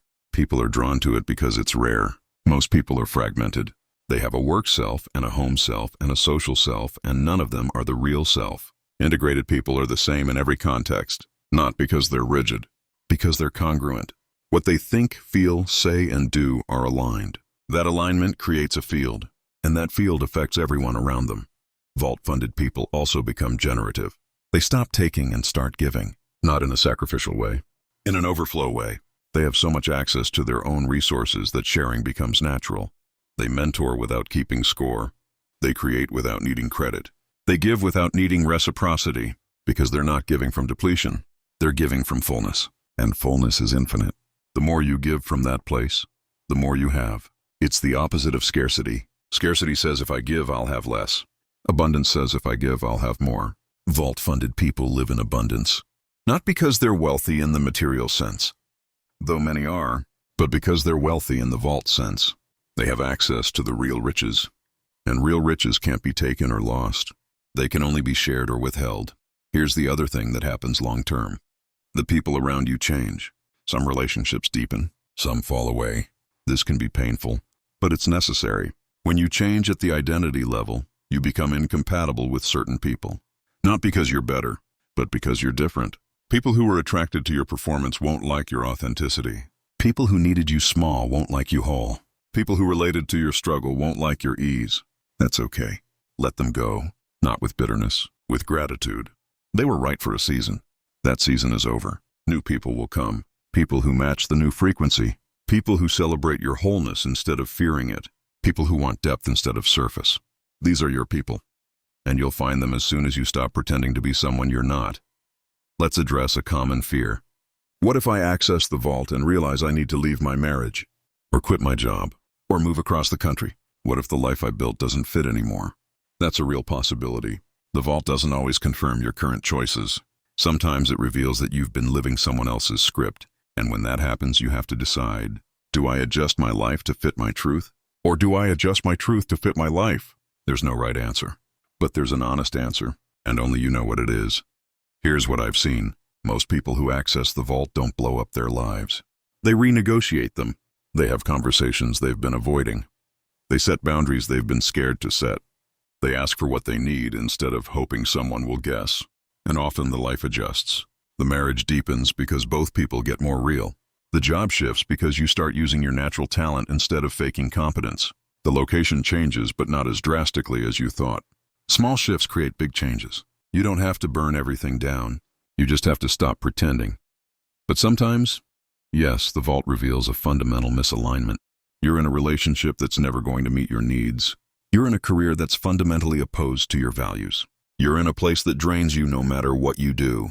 And then you have to choose, stay and suffer, or leave and risk. Neither option is easy, but one is honest. And honesty is the only foundation for a life worth living. If you stay in misalignment, you'll slowly die inside. If you leave, you'll face uncertainty. But uncertainty is better than slow death, because uncertainty has potential. Slow death doesn't. I can't tell you what to choose. But I can tell you this. The vault will never lead you somewhere that's not in your deepest interest. It might lead you somewhere scary, somewhere uncomfortable, somewhere that requires courage. But it won't lead you somewhere that's bad for you. The subconscious wants you alive, not safe, alive. And sometimes alive requires risk. If you're standing at that crossroads, trust the vault. It knows. Even when you don't. Let's ground this with a breathing exercise. Find a comfortable position. Close your eyes or soften your gaze. Take a breath in through your nose for a count of 4. Hold for a count of 4. Exhale through your mouth for a count of 6. Hold empty for a count of 2. Repeat this 3 more times. 4 in, 4 hold, 6 out, 2 hold. As you breathe, notice what arises. Not thoughts, sensations, feelings, images, just notice. Don't chase them. Don't push them away. Just let them be. This is your subconscious communicating. After 4 rounds, release the pattern and breathe naturally. Open your eyes. What did you notice? That's information. That's the vault speaking. You just practiced listening.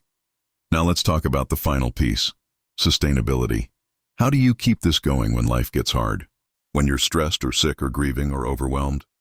How do you maintain vault access when all you want to do is shut down and survive? Here's the truth. You won't always be able to. There will be times when you're back in the lobby, when you're disconnected, when you're running on old patterns. The most sustainable way to live from the vault is to build it into your structure, not as an extra thing you have to do, but as the foundation of how you do everything. Morning check-in, 3 to 5 minutes. What did the vault show me? What's one aligned action today?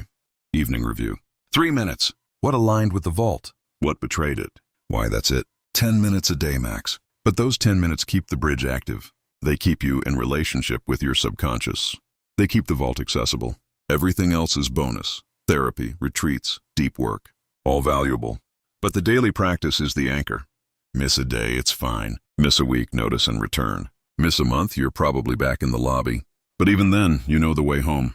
Let me give you a specific 30-day micro-challenge protocol. This is designed to move you from theory to embodiment. Each day has one small action that unlocks a specific aspect of the vault. You're not trying to do everything at once. You're building neural pathways through consistent micro-practices. These aren't optional if you want real change. Optional practices create optional results. Let's walk through this together. Day 1. Morning practice installation. Set your alarm 5 minutes earlier, before you touch your phone, before you get out of bed. Lie there and ask, what does my body want to tell me right now? Scan from head to toe. Notice any tension, any ease, any sensation. Don't fix anything, just notice. Then ask, what's one thing I'm looking forward to today? Let an answer come. That's your morning anchor. This takes 3 minutes. Do it before you do anything else. You're teaching your nervous system that you listen before you perform. Day 2. Voice activation. Today you speak one small truth you normally wouldn't say. Not something dramatic, something simple. Someone asks how you slept. Instead of saying fine, say actually, not great. I was up thinking about something. Someone asks if you like their suggestion. Instead of automatic agreement, say, let me think about that and get back to you. You're practicing accuracy over agreeability. Notice what happens. Usually nothing catastrophic. You're proving to your subconscious that your voice is safe. Day 3. Emotion naming. 3 times today. When you feel something, stop and name it specifically. Not I feel bad, but I feel disappointed. Or I feel anxious about that email. Or I feel excited but scared to admit it. Specificity creates clarity. Clarity creates choice. You're building emotional literacy. Most people live in a fog of unnamed feelings. You're turning on the lights. Day 4. Desire whisper. Set a timer for 2 minutes. Sit quietly with a pen and paper. Write at the top, if nothing was in my way, I would. Then let your hand write without your brain editing. Don't think, just write. These are your buried desires speaking. They might be small. I would take a nap. I would call that friend. I would quit this project. They might be big. I would move. I would leave. I would start over. Don't judge them. Just capture them. You're giving desires permission to surface. Day 5. Boundary experiment. Today you say no to one thing you'd normally say yes to out of obligation. A request for your time. A favor you don't want to do. An invitation you'd accept out of guilt. Say no. You don't owe an explanation. No works as a complete sentence. But if you need a cushion, try I can't make that work right now. Notice the discomfort. Notice that you survive it. Notice that the relationship doesn't end. You're recalibrating your tolerance for other people's disappointment. Day 6. Pattern documentation. Take 10 minutes to write about a pattern that repeats in your life.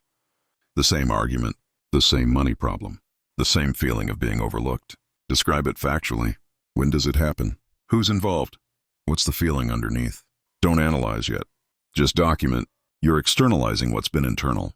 Once it's on paper, you can see it clearly. And what you can see clearly, you can change. Day 7. Rest without guilt. Today you rest for 30 minutes with zero productivity. No phone, no book, no useful activity. Just rest, lie down. Sit outside. Stare at nothing. Your subconscious needs space to process.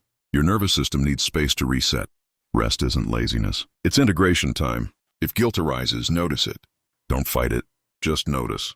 You're teaching yourself that your value isn't tied to output. Day 8. Intuition test. Today you have a decision to make. Big or small. Before you think through pros and cons, close your eyes. Take 3 breaths. Ask your body, what do I know about this? Notice what arises. A sense of expansion or contraction. A yes or a no. A color. An image. A knowing. Don't override it with logic yet. Just capture it. Then make your decision however you want. But write down what your intuition said. Check back in a week. Was it accurate? You're learning to trust the channel. Day 9. Childhood recovery. Look at a photo of yourself as a child. Really look. See that kid? Ask them, what did you love doing? What made you feel alive? What did you dream about? Let answers come. Don't dismiss them as irrelevant to adult life. That child is showing you your wiring, your natural inclinations, the talents you had before the world told you what to be. Write down 3 things that child loved. One of them is your hidden talent. You'll know which one by the energy it carries. Day 10. Grief permission. Today you let yourself feel sad about something you've been avoiding. A loss, a disappointment, a path not taken. Set a timer for 10 minutes. Let the sadness come. Cry if tears come. Don't fix it. Don't reframe it. Don't spiritualize it. Just feel it.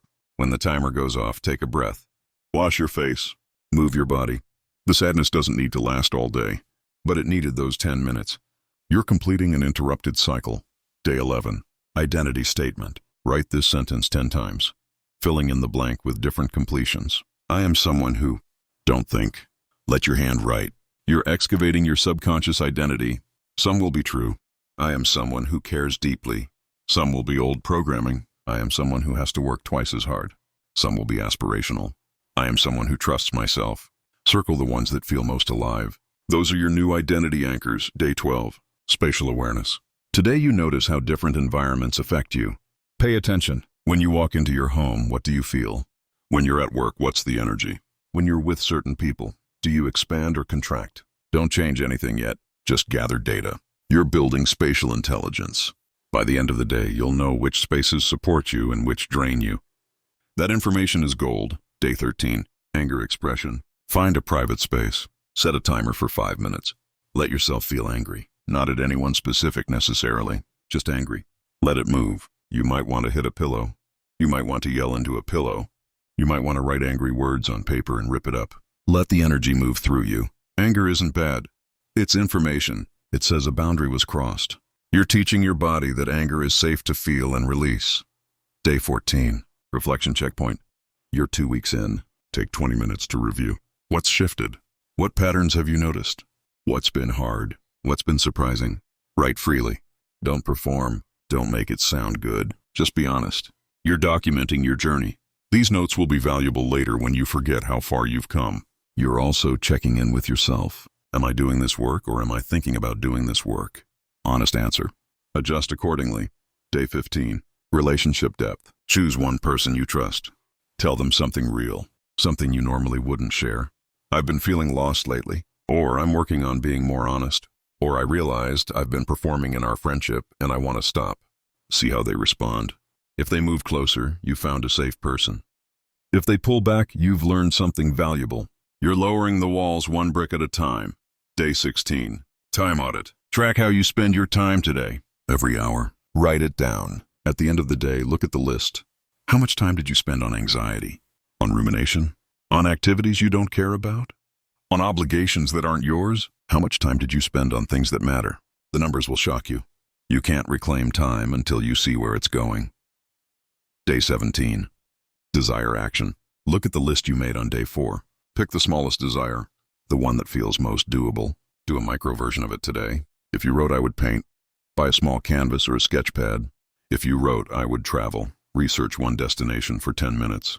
If you wrote, I would rest more, take a 15-minute nap. You're not committing to the big version. You're just touching the energy, seeing if it's still alive. It almost always is. Day 18. Body listening. Today you check in with your body every 2 hours. Set reminders on your phone. When the reminder goes off, stop what you're doing. Scan your body. Where's their tension? Where's their ease? What does your body need right now? Water, movement, rest, touch, fresh air. Give it one thing it's asking for. You're building trust with your body. You're showing it that you listen and respond. This changes everything. Day 19. Fear naming. Write down 3 things you're afraid of. Be specific. Not I'm afraid of failure, but I'm afraid if I try this and it doesn't work, I'll feel stupid. Not I'm afraid of rejection, but I'm afraid if I'm myself, people will leave. Specificity dissolves the power. Vague fear is terrifying. Name fear is workable. Once you name it, you can ask, is this fear based on present reality or old? Day 20. Identity installation. Pick one identity statement from day 11 that feels true but not yet embodied. I am someone who speaks up, or I am someone who rests without guilt, or I am someone who follows joy. Write it on a card. Put it somewhere you'll see it. Bathroom mirror. Car dashboard. Phone lock screen. Every time you see it, pause. Feel what it would be like if that were completely true. Don't think about it. Feel it. You're rehearsing the identity at the nervous system level. Day 21. 3-week reflection. You're 2/3 through. Take 30 minutes to sit with these questions. What chamber feels most open? What chamber still feels locked? What's the biggest shift I've noticed? What resistance am I still hitting? What would make the last 9 days even more effective? Write your answers. Be brutally honest. This isn't a report card. It's a recalibration. Adjust your approach based on what you're learning. Day 22. Voice amplification. Today you speak a bigger truth. Something that matters. Something that makes you nervous. You tell someone you're hurt by something they did, or you share a dream you've been hiding, or you disagree with something important instead of staying silent. This will be uncomfortable. Do it anyway. Discomfort is the price of growth. Comfort is the price of stagnation.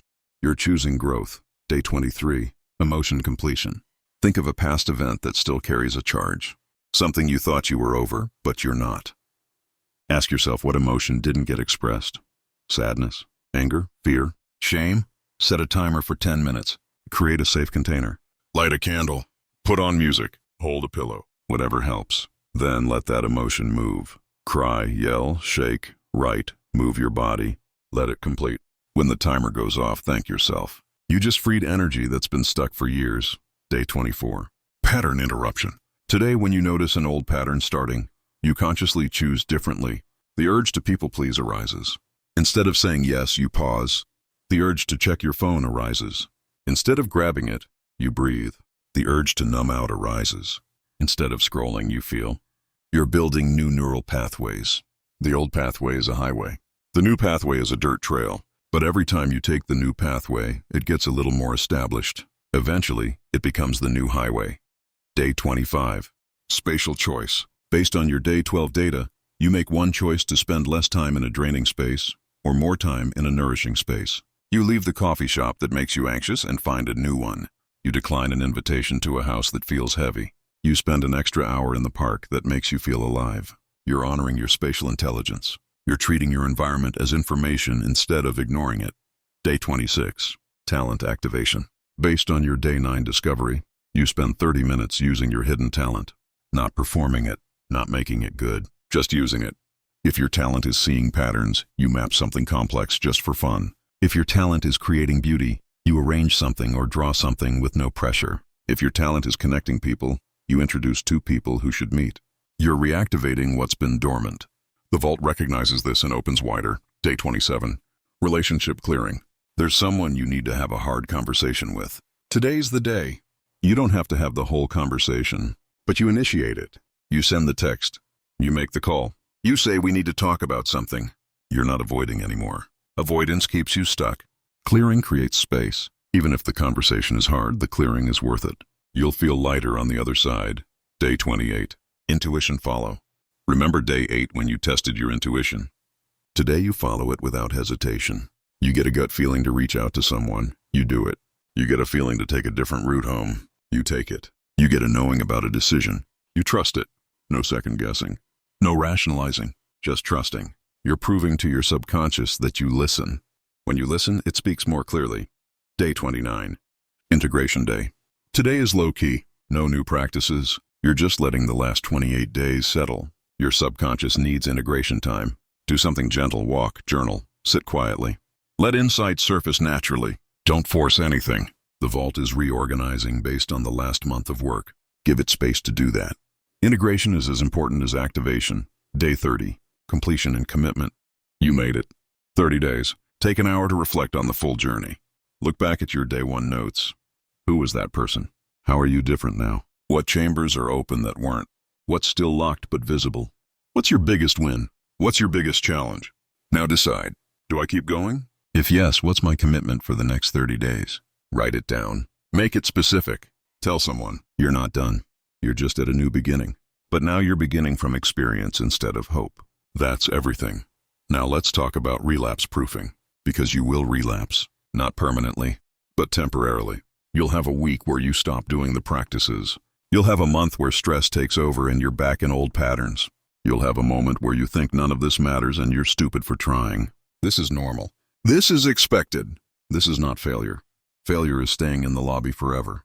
Relapse is just a detour. The question is, how do you get back? First, you need a relapse recognition system. These are the signs that you've left the vault. Recognize 3 or more of these and you know you're in relapse. You're exhausted, but you can't explain why. You're saying yes to things you don't want to do.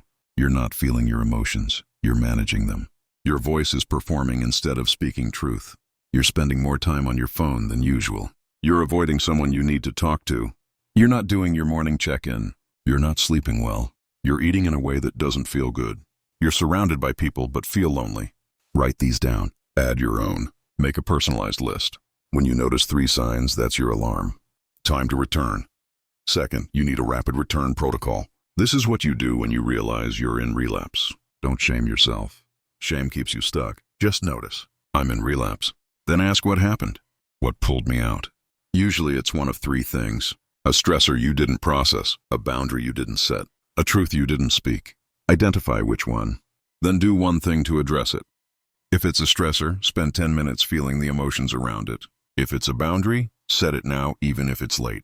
If it's a truth, speak it to someone safe. One action creates momentum. Momentum creates return. Third, you need an emergency toolkit. These are practices you can do in under 5 minutes when you're in crisis and can't access the full protocol. First tool, the body reset. Stand up. Shake your entire body for 60 seconds. Arms, legs, torso, head. Shake it out. This discharges stored stress and brings you back to present. Second tool, the voice activation. Say out loud, I'm struggling right now and I need help, even if no one's there to hear it. Speaking the truth out loud shifts something. Third tool, the grief release. Put on a song that makes you feel something. Let yourself cry for the length of the song. Then wash your face and move on. Fourth tool, the desire touch. Do one tiny thing you've been wanting to do. 5 minutes. That's it. You're reminding the vault you're still listening. Fourth, you need accountability escalation. When you're in relapse, you won't want to reach out. That's the relapse talking. It wants you isolated. So you create a system that forces reach out. You have 3 people at 3 levels. Level 1 is your regular accountability person. You check in with them weekly whether you're in relapse or not. Level 2 is your I'm struggling person. You text them when you notice relapse signs. They don't fix you. They just witness. I see you. I'm here. That's enough. Level 3 is your emergency person. You call them when you're in crisis. When the relapse feels permanent. When you think you're never getting back. They remind you of your wins. They walk you through the rapid return protocol. They stay on the phone until you're stable. Set this up before you need it. When you're in relapse, you won't have the energy to figure it out. Fifth, you need pattern awareness. Most people relapse in predictable ways. They have signature triggers. Learn yours. Do you relapse when you're stressed at work? When you're in conflict with a loved one? When you hit a milestone and success feels scary? When the seasons change? When you're alone too long? When you're around certain people? Track your relapses. Look for patterns. Once you know your triggers, you can prepare. You can increase support during trigger times. You can implement extra practices. You can warn your accountability people. Pattern awareness doesn't prevent relapse, but it shortens it. Let me give you a detailed example of relapse and return. There's a woman I'll call Rachel. She did the 30-day protocol. She had massive breakthroughs. She felt more alive than she had in years. She was accessing the vault daily. And then her mother got sick. Rachel flew home to help. She was in crisis mode for 3 weeks. No practices, no check-ins, just survival. By the time she got back to her regular life, she couldn't find the vault. She tried to do the morning practice and felt nothing. She tried to speak her truth and her voice was gone. She tried to feel her emotions and hit numbness. She panicked. She thought she'd lost. Rachel did the grief release tool. She put on a song. She set a timer for 10 minutes. She let herself sob. For her mother. For herself. For the little girl who still needed her mom. For the terror of the unknowable future. She cried until the timer went off. Then she washed her face. Then she did the body reset. She shook for 60 seconds. Then she sat down and did the morning check-in. What does my body want to tell me? It said I'm scared and I'm tired. What's one aligned action today? Rest. Don't try to be productive. Just rest. Rachel spent the day resting. Not scrolling. Not distracting. Just resting. By the evening, she could feel the vault again. Not fully open, but accessible. She was back. The next day, she did the rapid return protocol. She identified the stressor, her mother's illness. She identified what didn't get processed, her own fear and grief. She did 15 minutes of emotional release. She cried. She shook. She spoke out loud all the fears she'd been holding. I'm terrified she's going to die. I'm terrified I'm not enough to help her. I'm terrified of being an orphan. Once she spoke them, they had less power. Then she set a boundary. She called her siblings and said, I need you to step up more. I can't carry this alone. She'd been carrying it alone because she thought she had to.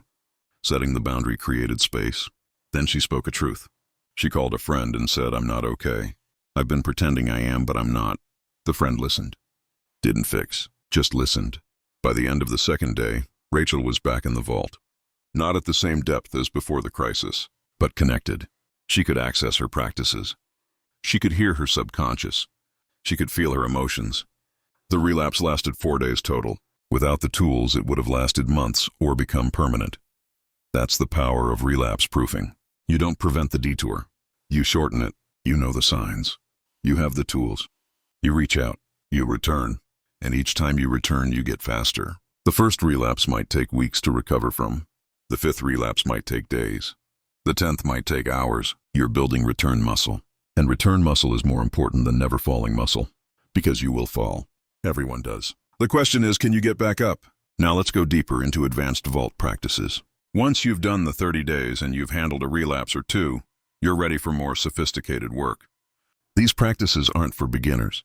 They require a foundation. But if you've built that foundation, these will take you into the deepest chambers of the vault. Places most people never access. Resources most people don't know exist. Advanced Practice 1 is somatic tracking. This is where you learn to read your body like a book. Every sensation is a sentence. Every tension is a paragraph. Every ease is a chapter. You start by lying down in a quiet space. You scan your body slowly, head to toe. But this time, you're not just noticing. You're asking questions. When you find tension, you ask, "When did you arrive?" A memory might surface. You were holding your breath during a meeting yesterday. Or you've been clenching your jaw since childhood. Then you ask, "What are you protecting me from?" An answer comes. The tension in your shoulders says, "I'm protecting you from being crushed by responsibility." The tension in your stomach says, "I'm protecting you from feeling the grief underneath." Then you thank the tension. "I see you. Thank you for trying to help." And then you ask, "What would you need to release?" Usually the answer is simple. To be seen, to be felt, to be spoken. You do that thing. You acknowledge the burden. You feel the grief. You speak the truth. And the tension softens. Not always immediately, but over time. This is advanced because it requires fluency in body language. But once you have it, you can resolve things in minutes that used to take months. Advanced Practice 2 is dream dialogue. You're already paying attention to dreams, but now you're going to talk back. When you have a dream that carries weight, write it down immediately. Then write a letter to the dream. Address it like a person. "Dear dream about being chased, I want to understand you. What are you showing me?" Then let the dream write back.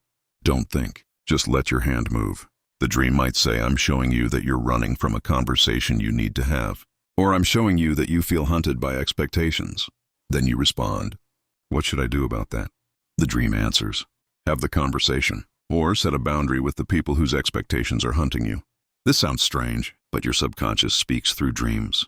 When you dialogue with dreams, you're having a direct conversation with your subconscious. It's one of the fastest ways to get clear answers to complex questions. Advanced Practice 3 is parts work. You're not oneself. You're a collection of parts. There's the part that wants to be seen, the part that wants to hide, the part that's ambitious, the part that's scared, the part that's angry, the part that wants peace. Most people experience these parts as conflict.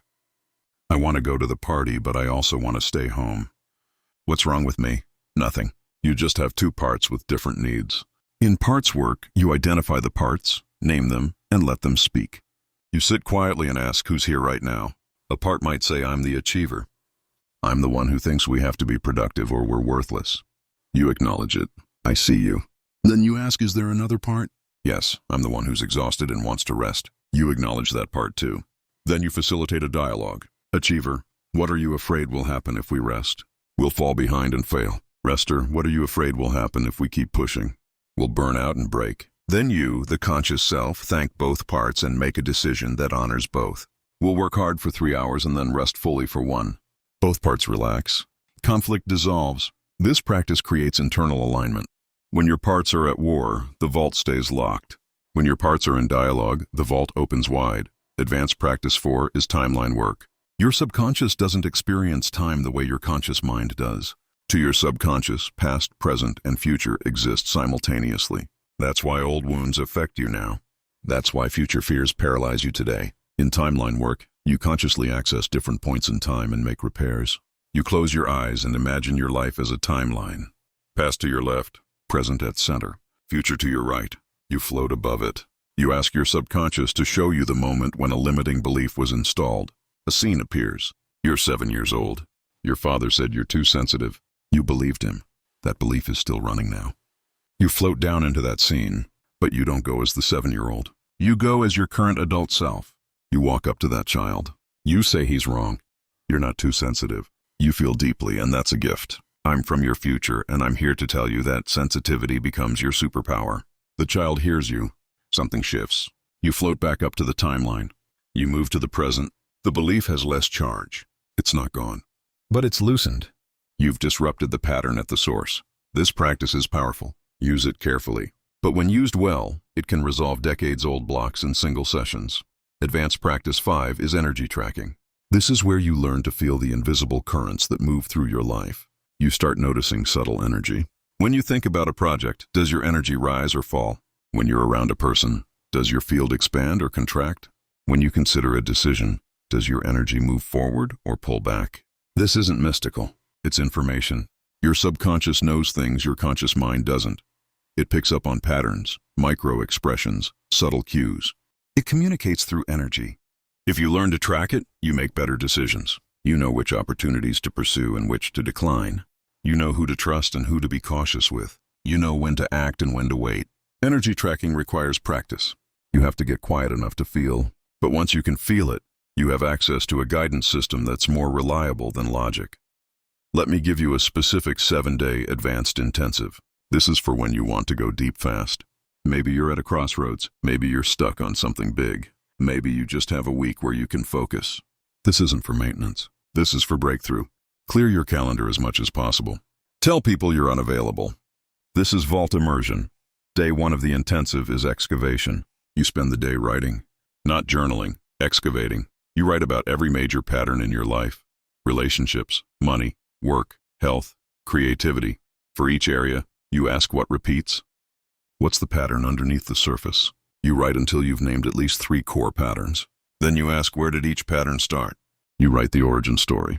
You don't censor. You don't make it pretty. You just excavate. By the end of the day, you have a map of your subconscious patterns and their origins. This is your baseline data. Day 2 is emotional release day. You take each pattern you identified, and you feel the emotions underneath. Set up a space where you can be loud. Pillows, music, privacy. For each pattern, ask what emotion has been stored here.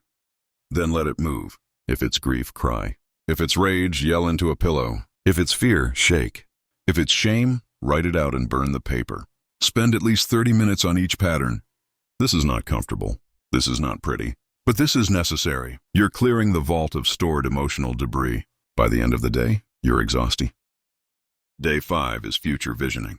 Now that you've cleared the past and installed new identities, you vision from the vault. You sit quietly and ask, if I'm living for my full self, what does my life look like in 1 year? Let images come. Don't edit. Don't make them realistic. Just see. Where are you living? What are you doing? Who are you with? How do you feel? Write it all down. Then ask, what's the first step from here to there? Usually it's small. Have a conversation.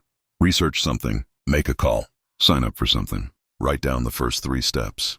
You're creating a bridge from vision to action. Day 6 is action day. You take the 3 steps you identified and you do at least 1 today, preferably all 3. These aren't huge. They're micro actions, but they're aligned. They're vault-sourced. They're not coming from should. They're coming from truth. When you take vault-sourced action, it feels different. There's momentum. Doors open. People respond. You're swimming with the current instead of against it. Day 7 is commitment and closure. You review the week. You acknowledge what shifted. You feel into what's different. Then you make commitments for integration. What practices will I maintain? What's my relapse prevention plan? Who are my accountability people? What's my check-in rhythm? You write it all down. You speak it out loud. You tell someone. Then you close the intensive with a ritual. Light a candle. Burn something that represents the old patterns. Plant something that represents the new identity. Mark the threshold. You've just done deep vault work. Honor it. This kind of intensive can create change that normally takes months, but it requires full commitment. You can't do this while also working full-time and managing regular life. You need space. If you can't take a full week, take 3 days. If you can't take 3 days, take 1 day per month for 7 months. The key is depth over time, not surface sporadically. Now let's talk about vault work in relationship. Because the vault doesn't exist in isolation. Your unlocking affects everyone around you, and everyone around you affects your ability to stay unlocked. When you start accessing the vault, your relationships will shift. Some will deepen. Some will end. Some will go through painful renegotiation before they land in a new form. This is normal. This is necessary. You can't grow without your relational field adjusting. Here's what happens. You start speaking your truth. Your partner, who's used to you being agreeable, feels destabilized. They might say you've changed. They might accuse you of being selfish. This isn't bad. It's just discomfort. They're adjusting to the real you instead of the performed you. Your job is not to shrink back to make them comfortable. Your job is to stay steady and help them adjust. You say, I have changed. I'm becoming more myself. I know that's uncomfortable for you. Let's talk about what you need from me and what I need from you. If they're willing to have that conversation, the relationship can deepen. If they're not, the relationship might end. That's painful. But staying small to keep someone comfortable is not love. It's self-abandonment. Here's what happens with friendships. You stop people-pleasing. You stop saying yes to everything. You start setting boundaries. Some friends will celebrate this. They'll say, finally, I get to know the real you. Those are your people. Other friends will pull away. They'll stop calling. They'll seem hurt. Those friends were in relationship with the performed you. They're not interested in the real you. Let them go. Not with bitterness, with gratitude for what was, and with space for what's coming. New friends will arrive who match your new frequency. People who value authenticity over agreeability. People who want depth over surface. They're already looking for you. Make space for them. Here's what happens at work. You stop overfunctioning. You stop taking on everyone's problems. You start using your voice. You start setting limits. Your boss might be confused. Your colleagues might be annoyed. They were benefiting from your overgiving. Now you're asking them to carry their own weight. This will create friction. Sit in the friction. Don't revert. Either the work environment will adjust or you'll realize you need a different environment. Both outcomes are useful information. If the environment adjusts, great. You've taught people how to treat you. If it doesn't adjust, you know it's not aligned. Start looking for what is. Let me give you a specific relationship navigation example. There's a man I'll call Tom. He's married to Lisa. He starts vault work. He realizes he's been people-pleasing for 15 years. He says yes to everything Lisa wants. He never expresses his preferences. He's been a good accommodating husband, but he's been absent. The real Tom has been in the vault the whole time. Lisa's been married to a performance. Tom starts speaking his truth. Lisa suggests they visit her parents for the weekend. Normally, Tom says, sure, sounds good. This time, he says, actually, I need a weekend to rest. I've been feeling depleted. Can we go next month instead? Lisa is shocked. She says, you never have a problem with visiting my parents. What's going on? Tom says, I've always had a problem with it. I just didn't say it. I didn't want to disappoint you. But I'm realizing that's not sustainable. Lisa feels hurt. She feels like she's been lied to. She's right. She has been. Not maliciously, but by omission. Tom owns it. He says, you're right. I've been lying by not speaking my truth. I'm sorry. I'm trying to change that. It's going to be uncomfortable for both of us.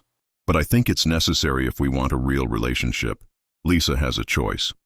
She can demand that Tom go back to being agreeable, or she can sit in the discomfort and see what's on the other side. She chooses the second option. Not easily, not immediately, but over the next few months she adjusts. Tom keeps speaking his truth. Sometimes Lisa likes it, sometimes she doesn't, but she starts speaking her truth too. She'd been holding back because Tom seemed so accommodating she didn't want to burden him. Now they're both real, now they're both present.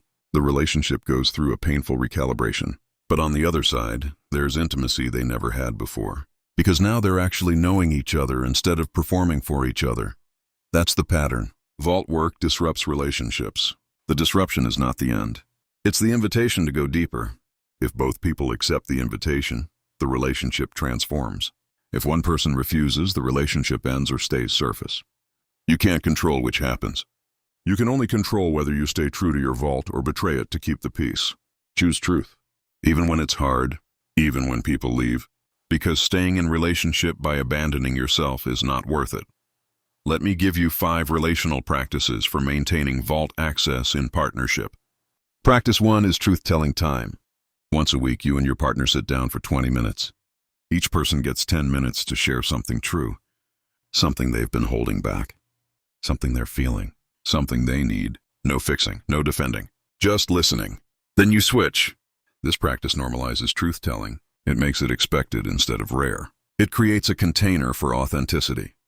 Practice 2 is separate space honoring. You each identify one activity or space that's just yours. Tom needs 2 hours on Saturday morning to be alone. Lisa needs Thursday evenings to see friends without Tom. You protect each other's space. You don't guilt. You don't intrude. You trust that separateness strengthens togetherness. Enmeshment kills the vault. Differentiation opens it. Practice 3 is desire sharing without pressure. Once a month, you share one desire with your partner. Not a request, a desire. Tom says, "I've been wanting to take a pottery class." Lisa says, "I've been wanting to go dancing." You don't have to fulfill each other's desires. You just have to witness them. Sometimes your partner will join you. Sometimes they won't. Either way, you're staying visible. You're not hiding your aliveness to make your partner comfortable. Practice 4 is conflict as data. When you fight, you pause as soon as possible after and ask, what was that really about? Usually, the surface issue is not the real issue. Tom and Lisa fight about money, but when they pause and ask, what's this really about? Tom realizes he feels controlled. Lisa realizes she feels unsafe. They're not actually fighting about money. They're fighting about autonomy and security. Once they name the real issue, they can address it. They can't address it when they're stuck on the surface issue. Conflict is not bad. It's information about what needs attention. Practice 5 is vault check-ins. Once a month, you ask each other, how's your vault access? Are you connected to yourself? What chambers feel open? What feels locked? You're not responsible for each other's vault, but you're interested. You're witnessing each other's journey. This keeps you both accountable. It also keeps you aware of each other's inner landscape. So when one person is struggling, the other notices and can offer support. These practices don't guarantee a relationship will survive vault work, but they increase the odds. They create conditions for both people to grow simultaneously, instead of one person growing while the other stays static. When both people are accessing their vaults, the relationship becomes a place of mutual flourishing instead of mutual compromise. That's rare. That's valuable. That's worth working toward. Now let's talk about what happens when the vault reveals hard truths. Sometimes you unlock a chamber and find something you didn't expect. Maybe you realize you're in the wrong career. Maybe you realize you're gay or bisexual and you've... Second, get support. This is not work you do alone. Find a therapist who understands depth work. Find a coach who can help you navigate transitions. Find a friend who won't judge you. You need witnesses who can hold space for the complexity, who won't rush you to decide, who won't shame you for what you're discovering. This is deep, vulnerable work. You need people who can handle depth and vulnerability. Third, start small. If the revelation is I'm in the wrong career, you don't quit tomorrow. You start researching other options. You take a class. You talk to people in different fields. You test the waters before you jump. If the revelation is I've been suppressing my sexuality, you don't come out to everyone immediately. You start with one safe person. You explore what this means for you. You take small steps toward authenticity. Big revelations require small actions sustained over time. Fourth, honor grief. When you realize you've been living inauthentically, there's grief. Grief for the years you spent in the wrong place. Grief for the version of yourself you abandoned. Grief for the life you thought you were building. This grief is real. Feel it. Don't rush past it with toxic positivity. Don't tell yourself it was all necessary or it happened for a reason. Just feel the loss, cry, rage, grieve, and then, when you're ready, turn toward what's true. Grief clears the way for new growth, but you have to move through it, not around it. Fifth, trust timing. Just because you've discovered a truth doesn't mean you have to act on it today. Sometimes the vault reveals something years before you're ready to change it. That's okay. The revelation is the first step. Integration is the second. Action is the third. If you're not ready for action yet, focus on integration. Keep doing the practices. Keep deepening your relationship with the truth. Keep building resources. When the timing is right, you'll know. And when you act from right timing, the transition is smoother. When you act from panic or should, it's harder. Let me give you an example of a destabilizing revelation handled well. There's a woman I'll call Priya. She's a lawyer, successful, well-respected, but she starts vault work and realizes she hates law. She became a lawyer because her parents wanted her to. Because it was stable. Because it was impressive. But it's killing her. She feels dead inside. She's been performing for 20 years. The vault reveals her truth. She wants to be a chef. She's always loved cooking, but she dismissed it as a hobby because it wasn't serious. Now the vault is showing her it's not a hobby. It's her calling. Priya panics. She thinks I have to quit law immediately and go to culinary school. But she doesn't. She sits with it. She writes about it. She talks to a therapist. She gives herself 6 months to explore before making any big decisions. During those 6 months, she takes a weekend cooking class. She starts cooking for friends more often. She reads about chefs who transitioned from other careers. She saves money so she has a cushion. She talks to her partner about what a transition might look like. She's not rushing. She's preparing. At the 6-month mark, Priya has clarity. She doesn't need to quit law immediately, but she needs to shift her relationship with it. She goes part-time. She uses the extra time to work in a restaurant kitchen. She's not making money. She's learning. After a year, she knows this is real. She quits law. She goes to culinary school. It's terrifying. She's taking a massive pay cut. She's starting over. But she's alive. For the first time in 20 years, she feels like herself. Did she blow up her life? Kind of. But she did it thoughtfully. She didn't panic quit. She prepared. She tested. She moved toward truth in stages. And because she did that, the transition was hard but not catastrophic. That's how you handle destabilizing revelations. You honor them without being controlled by them. You move toward truth without creating unnecessary chaos. You trust that the vault is guiding you toward your real life, even when it's uncomfortable, even when it's scary, even when everyone around you thinks you're crazy. Now let's close with the ultimate vault question. What's possible when you live from this place for years? What's possible when the vault becomes your default instead of the lobby? I can tell you from watching hundreds of people do this work. What's possible is a life you can't currently imagine. Not because it's grandiose, but because it's aligned. And alignment creates possibilities that don't exist in misalignment. People who live from the vault for years become unrecognizable. They move through the world with a groundedness that draws people in. They speak with a clarity that cuts through noise. They make decisions with a speed that looks like confidence but is actually just clear signal from the vault. They handle challenges without falling apart because they have access to their full emotional range. They create without forcing because they're sourcing from their natural talent. They rest without guilt because they know rest is productive. They connect deeply because they're not performing. They're just present. Their lives look different too. Often simpler, less cluttered, less performative, less busy with things that don't matter, more focused on what does. They might make less money because they're not chasing status. Or they might make more because they're operating from their genius instead of their learned skills. Either way, they're not measuring wealth by external metrics. They're measuring by internal ones. Am I alive? Am I aligned? Am I whole? Those are the questions that matter. The world needs people who live from the vault. Because people who live from the vault don't perpetuate systems of harm. They don't people please. They don't abandon themselves. They don't pass down trauma. They break cycles. They speak truth. They create culture instead of conforming to it. They show others what's possible. Not by preaching, just by being. When you're in the presence of someone who's living from their vault, you feel it. Something in you wakes up.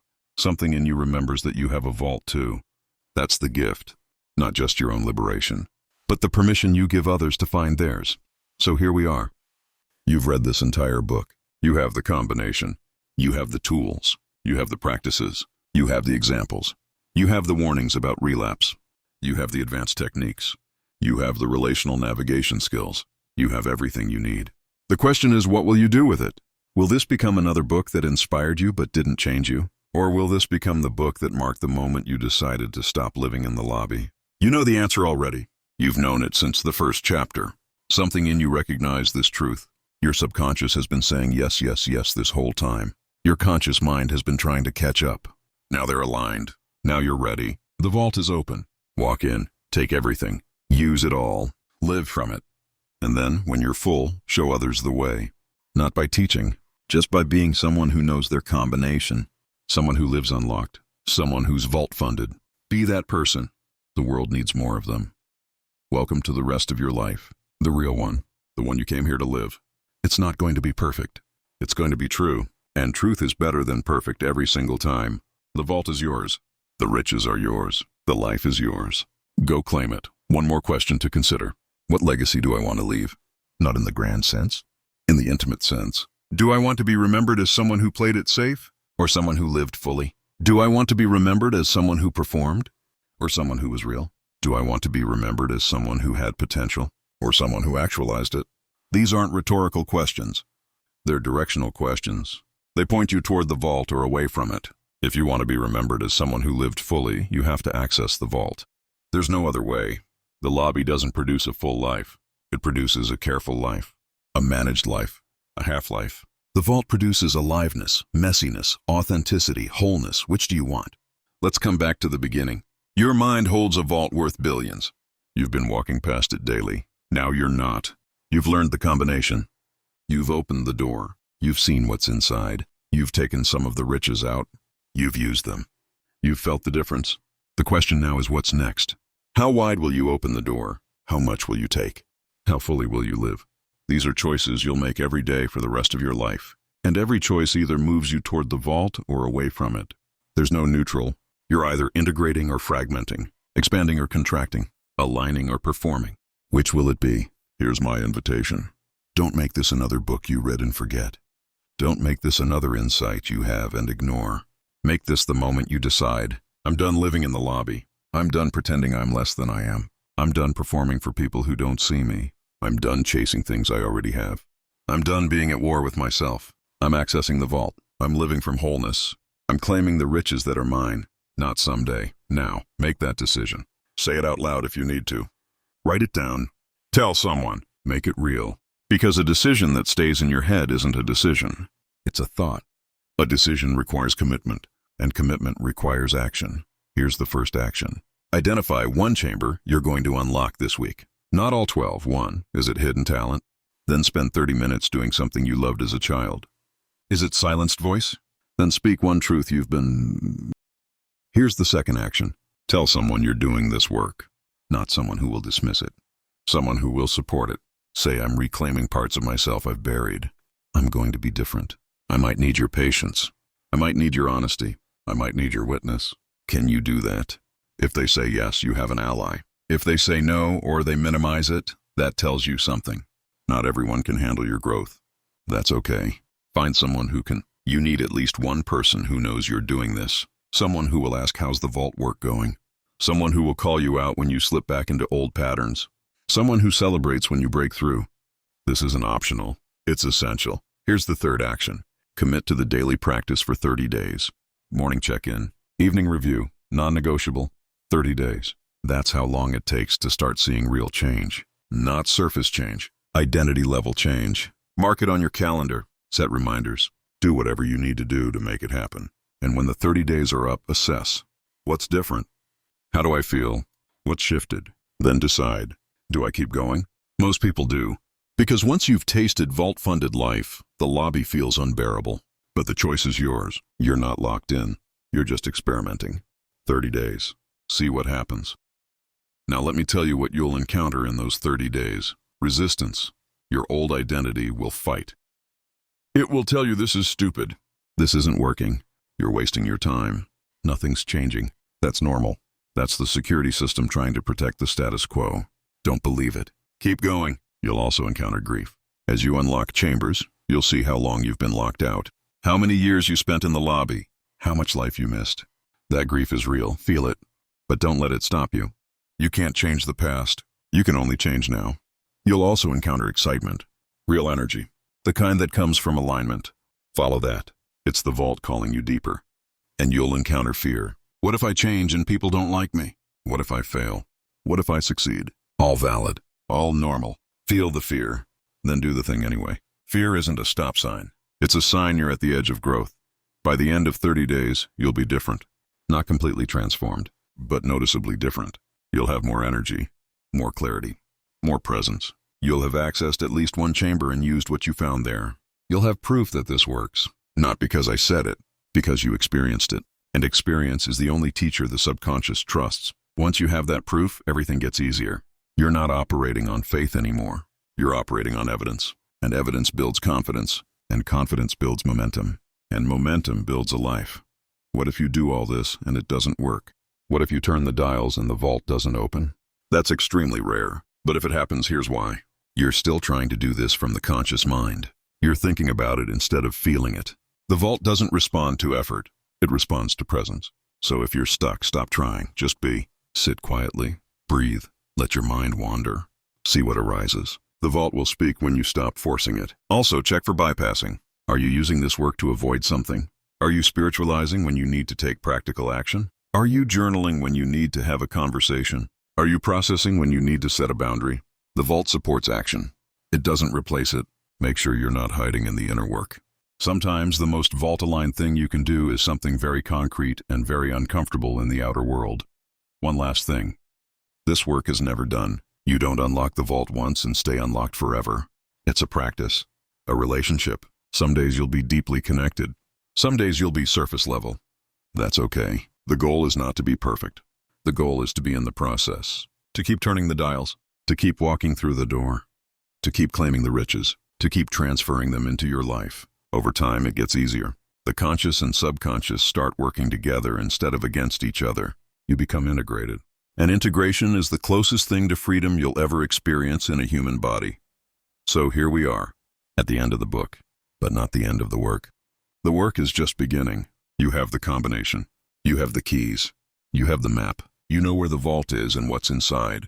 The only thing left is to use it, to live from it, to let it fund the rest of your life. Will you do that? Will you step into the fullness of who you are? Or will you close this book and go back to the lobby? I can't make that choice for you. No one can, but I can tell you this. You've come this far. You've read every word. You've done the exercises. You've felt the truth of this in your body. That's not random. That's the vault calling you home.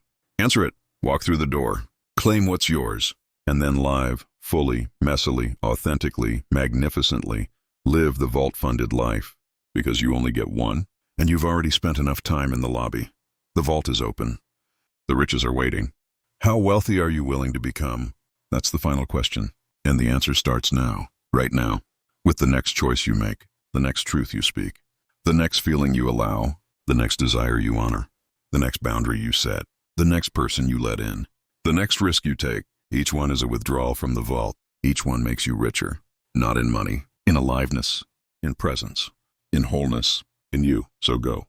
Take what's yours. Use it lavishly. Give it generously. Live it fully. This is your vault. This is your life. Welcome home.